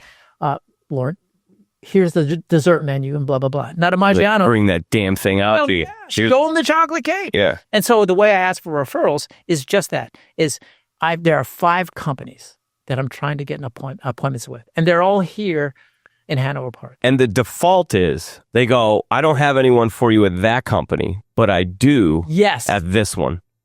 5 is palatable. The 5 number, they're like, well, whatever. 2 of them I do, but I feel bad I don't have anything at the other ones, but I can help you with these other 3. So you still get the 5. It's just 3 other ones. Or psychology. They might say, oh, you know what? I want them to ask about this. What's up with this list? Yeah. And I say, they got shitty 401k plans. And I fix them. I've written 2 books on the topic, blah, blah, blah, blah, blah. Like, oh, well, my neighbor owns company X, Y, like, ta-da, hey, referral. Yeah. You know what I mean? But that's a path that isn't in any playbook. No. It's like, oh, Lauren said that I should ask for this. Are you willing to purchase from me? Hang on. Well, there you go. That's what I mean? There you go. Because here's what's in the playbook. Ask for referrals. End of occasion. That's it. But what you just gave was the how-to. Yes. And it's a how-to that's disruptive and different. And there's layers to it because there's an ask that you could get the answer to. But then there's 5 other answers if you don't get that answer. Bro, we're just saying, this is chess. Yeah. That's sales. You have a plan A, B, C, D, E, F, go through the alphabet. Yeah, so for the young people here, do they make follow-up calls? Do they? Yeah. What does that sound like? It depends on the situation, honestly. That you've made 3 calls to this cat. He's been sitting on third base. What would that follow-up call sound like? Presuming that we got hold of them, correct? For sure, yes. It would be, what is preventing you from moving forward? Is there something that we have not addressed that we should have addressed? Because we're trying to get to the root of the delay. Because people say all sorts of things, but usually what is actually keeping a deal from moving forward is what's not being directly said. And in order to cut through all the nonsense, they give you a hedge. Yeah. But there's an objection that's really underneath it that typically is emotional, or it's a conflict between them and somebody else in the office, and they don't want to throw that person under the bus, or they actually don't have the money to do it. Yeah. They don't want to open up to you and go, hey, we're broke, we can't do it. So they give you a hedge. Okay. You know what I was saying? I would do something completely opposite. I love it. All right, let's hear it. Get on. My approach would be this. Hey, Lauren, I know we have a proposal outstanding, but I'm not calling for that. tonight I'm going to be at Elgin at a networking event with other business owners like you. If you're available, I'd love for you to be my guest. Love it. Yeah, that makes total What sense. have I said about the process? Like, dude, I know you got a proposal. Okay, so here's my model. Yeah. Ready? Hey, we've been interacting for a couple months now. I'm not certain when you're going to make a decision or when this deal is or isn't going to go through, but we've had enough interaction that I think you would be a spectacular guest on the podcast. We would love to have you in to give you a tour, meet our team, but we would have you on the podcast to promote you and your brand and whatever it is you want to talk about. And then we would create 30 content clips that we would then send to you within a day of the release of the podcast. So it's going to promote you, your brand message. You could give it to your marketing department. They'll love it because it's going to help you get to close more deals. Then I'm going to send you the clips, and now you got a month to 90 days worth of content clips to put on LinkedIn, which I know you probably hate to do, but now I just did it for you. And then we'll see what happens from there. What do you think about that? So That's the model. The model, Being creative. if you were to drop everything we said today, drop it in transcript, Control F the word value. That's what we're talking about. Follow up with value. Reciprocity. Let me give you, if I give you 7 things, and all I ask for is this little thing, then I have the odds of winning, even though your perception is that I'm giving you 7 amazing things, and I am. Look, here's the deal. There will be no sales pitch to you after this podcast. There will be no sales pitch. Right. What you will feel is the love that we provide through this podcast to give you all the clips, and you'll receive value and benefit through your audience and your following saying, dude, you were so good on that call. Now, every time they say you were so good on the call, you remember the Get Shit Done experience, and then you remember that is hosted by TTSG, GSD Technologies, and 2020 Design. Exactly. And then you go, well, I think favorably about them. So now when you need one of those things, you know who to call. That's the model. Yeah, I'd love to hear one of these young guys, just, how are you following up? Because I would sit down and just walk them through that. Now, again, I'll pull old ass Adam, Gen X. I'm going to sit down with you, right? As opposed to, here is how to follow up. So, anyway, right. Yeah. That'd be a great. How are you adding value? Right. Yeah. Let's even role play. Follow up with me. And if they say that, I'm like, wrong. Said, I'm hanging up on you. Because you know what? You're still a sales guy. Stop freaking selling. Yeah, Adam, here's the other thing, right? If you did the work up front, you did the research to know what you have in common, what they stand for. They went to University of Iowa. Sure. They're a golfer, whatever. Like, your follow-up at some point when there's a snag and it's not moving forward should be, hey, I thought of you because I got a lot of family members that go to University of Iowa, and I ordered them coffee mugs, and I thought of you, so I figured I'd just order you one, so you expect it in the mail. Oh, that's huge. So you just send them an Iowa coffee mug because you know they went to Iowa. You think they're not going to drink out of that, and then you put a little note in there that every time you take a sip of this, I want you to think of TTSG. Okay, so the garbage cans are or the garbage cans, right? So there's a brilliant thing. Sales rebellion, right? So another brilliant thing. But let's say they're a golfer.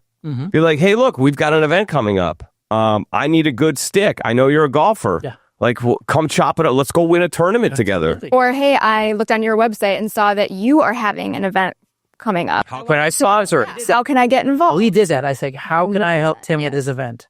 I said, what can I do? I said, can I? Yeah, but it's true. We had a question, and you were like, what is the best way for this introduction to happen? And I said, you know what? We have an event coming up.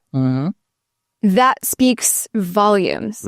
You care By the way, to be involved. It's how Tim has built his business. 100%. Tim's not going to sit in a room. He may have 25 years ago because we all had to. It's how we all started. We sat in a room. We made 300 dials, and you figured out your chops. You figure out how to do it, right? And then you figure out how to do the same productivity in 50 calls. Yeah. And the trick was, can I keep myself dialing 100 times or 200 times, even though I could close the same amount in 50 calls? But the way that Tim built this was purely on establishing a network, being in the right room, giving things to people, offering reciprocity, being there when they needed him.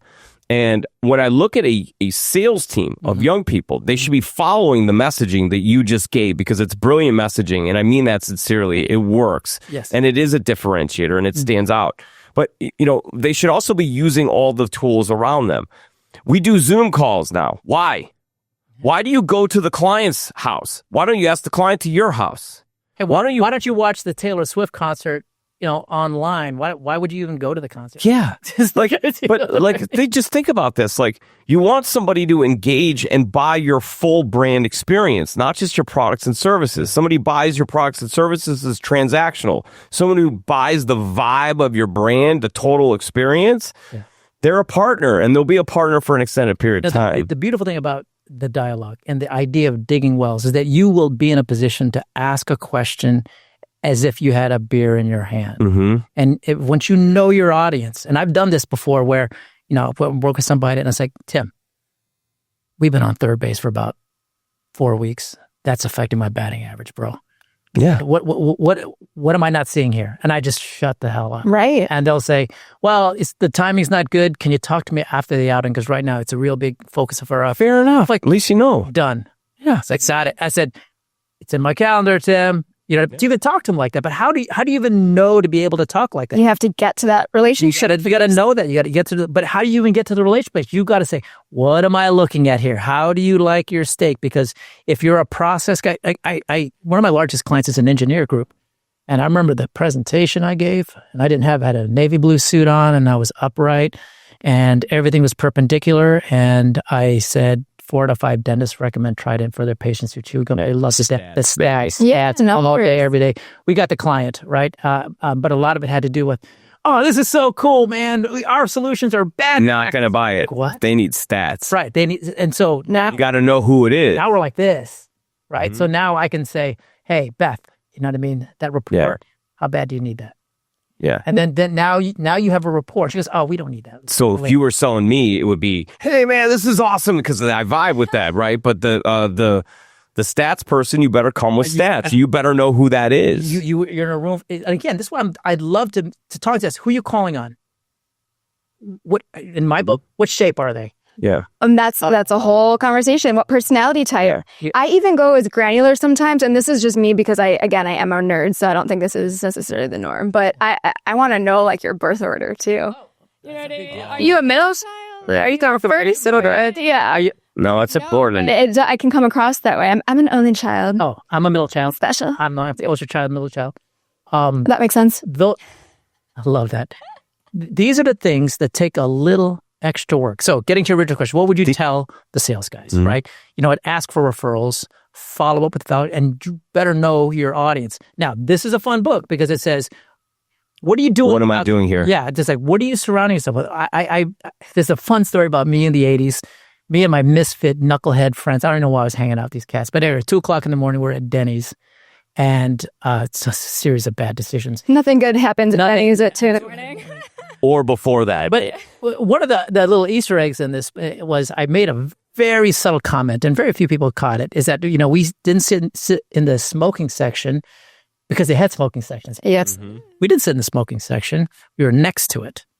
And we walked out, and somebody said, can I have a cigarette? I'm like, I don't smoke. It's like, I thought you did. Why? Because you smell. I smell like smoke, right? Why? Because I was hanging around the smoking section. Mm-hmm. And this is why, if I'm talking to the younger people, again, layups are layups. When you win, you win. And I hope you find a way to dissect that and find a way to make it repeatable. But at the end of the day, the challenges come with the conflicts. And that's why the 3 books, know what you're looking at, surround yourself with good people, show me your pipeline, and I'll tell you whether or not you're going to be around. And the last one is, do you have a process for making good decisions? And if you don't, you're screwed. So I would say those are the things that I would communicate to the young guys. The nice thing about this process, it's not, you're not going to be rich, maybe, but you will be a better human, and people hire humans, right? And that's why, for me, I spend an inordinate amount of time watching people speak, watching people in general. My mom, I'll be going there in June to grab her and move her into Chicago. And I'll tell you what, if you like people watching, Vegas is as good as it gets. And it's a giant mall. I look around and it's like, wow, and then watch arguments. I don't know how I fell into this rabbit hole on Instagram, but it's called, it was at that moment he knew he fucked up. Oh, yeah. I see one. Yeah. There's that, they will get you and the real. I watched that and I'm thinking, oh my gosh, so much. It didn't have to go that way if they just applied some of the basics. Domino of bad decisions to get you to that point. A whole set of that. But you have to be a student of people. Forget sales for a second. If you're a good student of people, I think you're going to, and this is what I told my kids. I said, you get good at these 3 things. I'm not going to say you're going to be rich, but I will tell you, you'll be a good human. You will raise good little humans. And for generations, at my funeral, it won't be how much you're getting. It's like, my dad taught us 3 very, very important lessons. Like that to me is, that's what I want to leave behind. It isn't money. You could know products, you could know services, you could have an expertise. Mm-hmm. It's not until you know people did those things actually really jump to the next level. What's kind of cool about this? I say this here is, my friend watches this podcast. All right, check this out. Married, second marriage. This set of kids behaves a certain way. This set of kids behaves a different way. These guys are just like little hooligans. These guys here, little halos. I know they're both backgrounds, and I know how that happened. Where what they were surrounded with and why they are the way they are. This is why who you surround yourself with has a profound. We're a product of our environment, right? All day. So, again, getting to the young folks, that's what I would tell them. You want to take it to the next level? You know what? Study your pipeline and surround yourself with good people, and then ultimately make a decision. I love it. It's been an absolute pleasure having you on, Adam. Ladies and gentlemen, Adam's books you could find on Amazon, I would imagine, right? So any of the books are ready for you to order. Please follow Adam San Juan on LinkedIn. AI, stay away from him. Be genuine, be real, reach out to him. This is a person who genuinely wants to be of benefit to you. If you're in sales, I'm sure that he'll take a DM from you anytime. And he'll probably analyze and measure whether or not you wrote it properly. I certainly do when I get them. I've wanted to, hey, if you would have started with a hello, like, how are you? That might have been nicer than you trying to jam it in and get your message across. Maybe be nice. Be nice for a second. Punctuation is such a big deal. It's good. For my generation, just tell the damn words right. Yes, it's fairly important. It's the bare minimum. So, again, it's been an absolute pleasure. You can catch Adam in the Chicagoland area at the networking circuit. I'm sure that he's open for collaboration. 100%. Lauren, it's always a pleasure to have you on. You added a ton of value and substance. And Adam, sir, I want to remind you, you got shit done. I appreciate it. This is, of all the podcasts I've been on, this was a lot of fun. We can talk openly, and the GSD, and if somebody understands it, this is the right place to be. Nothing makes me happier than that. Thank you, sir. All right. Have a great day. Cheers.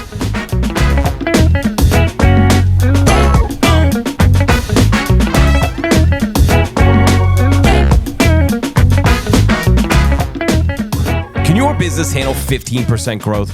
If yes, you have to engage with 2020 Design. They fuse data and creativity to stop the scroll, break through the noise, and grab the attention of your future customers. 2020 Design will create competitive, click-worthy campaigns, design and build custom websites, spark your social media presence, and structure email campaigns that get right to your audience, the decision maker. Let's boost attention and awareness, which allows you to convert more sales. Check them out at 2020design.com. That's the number 20, TWENTY design.com.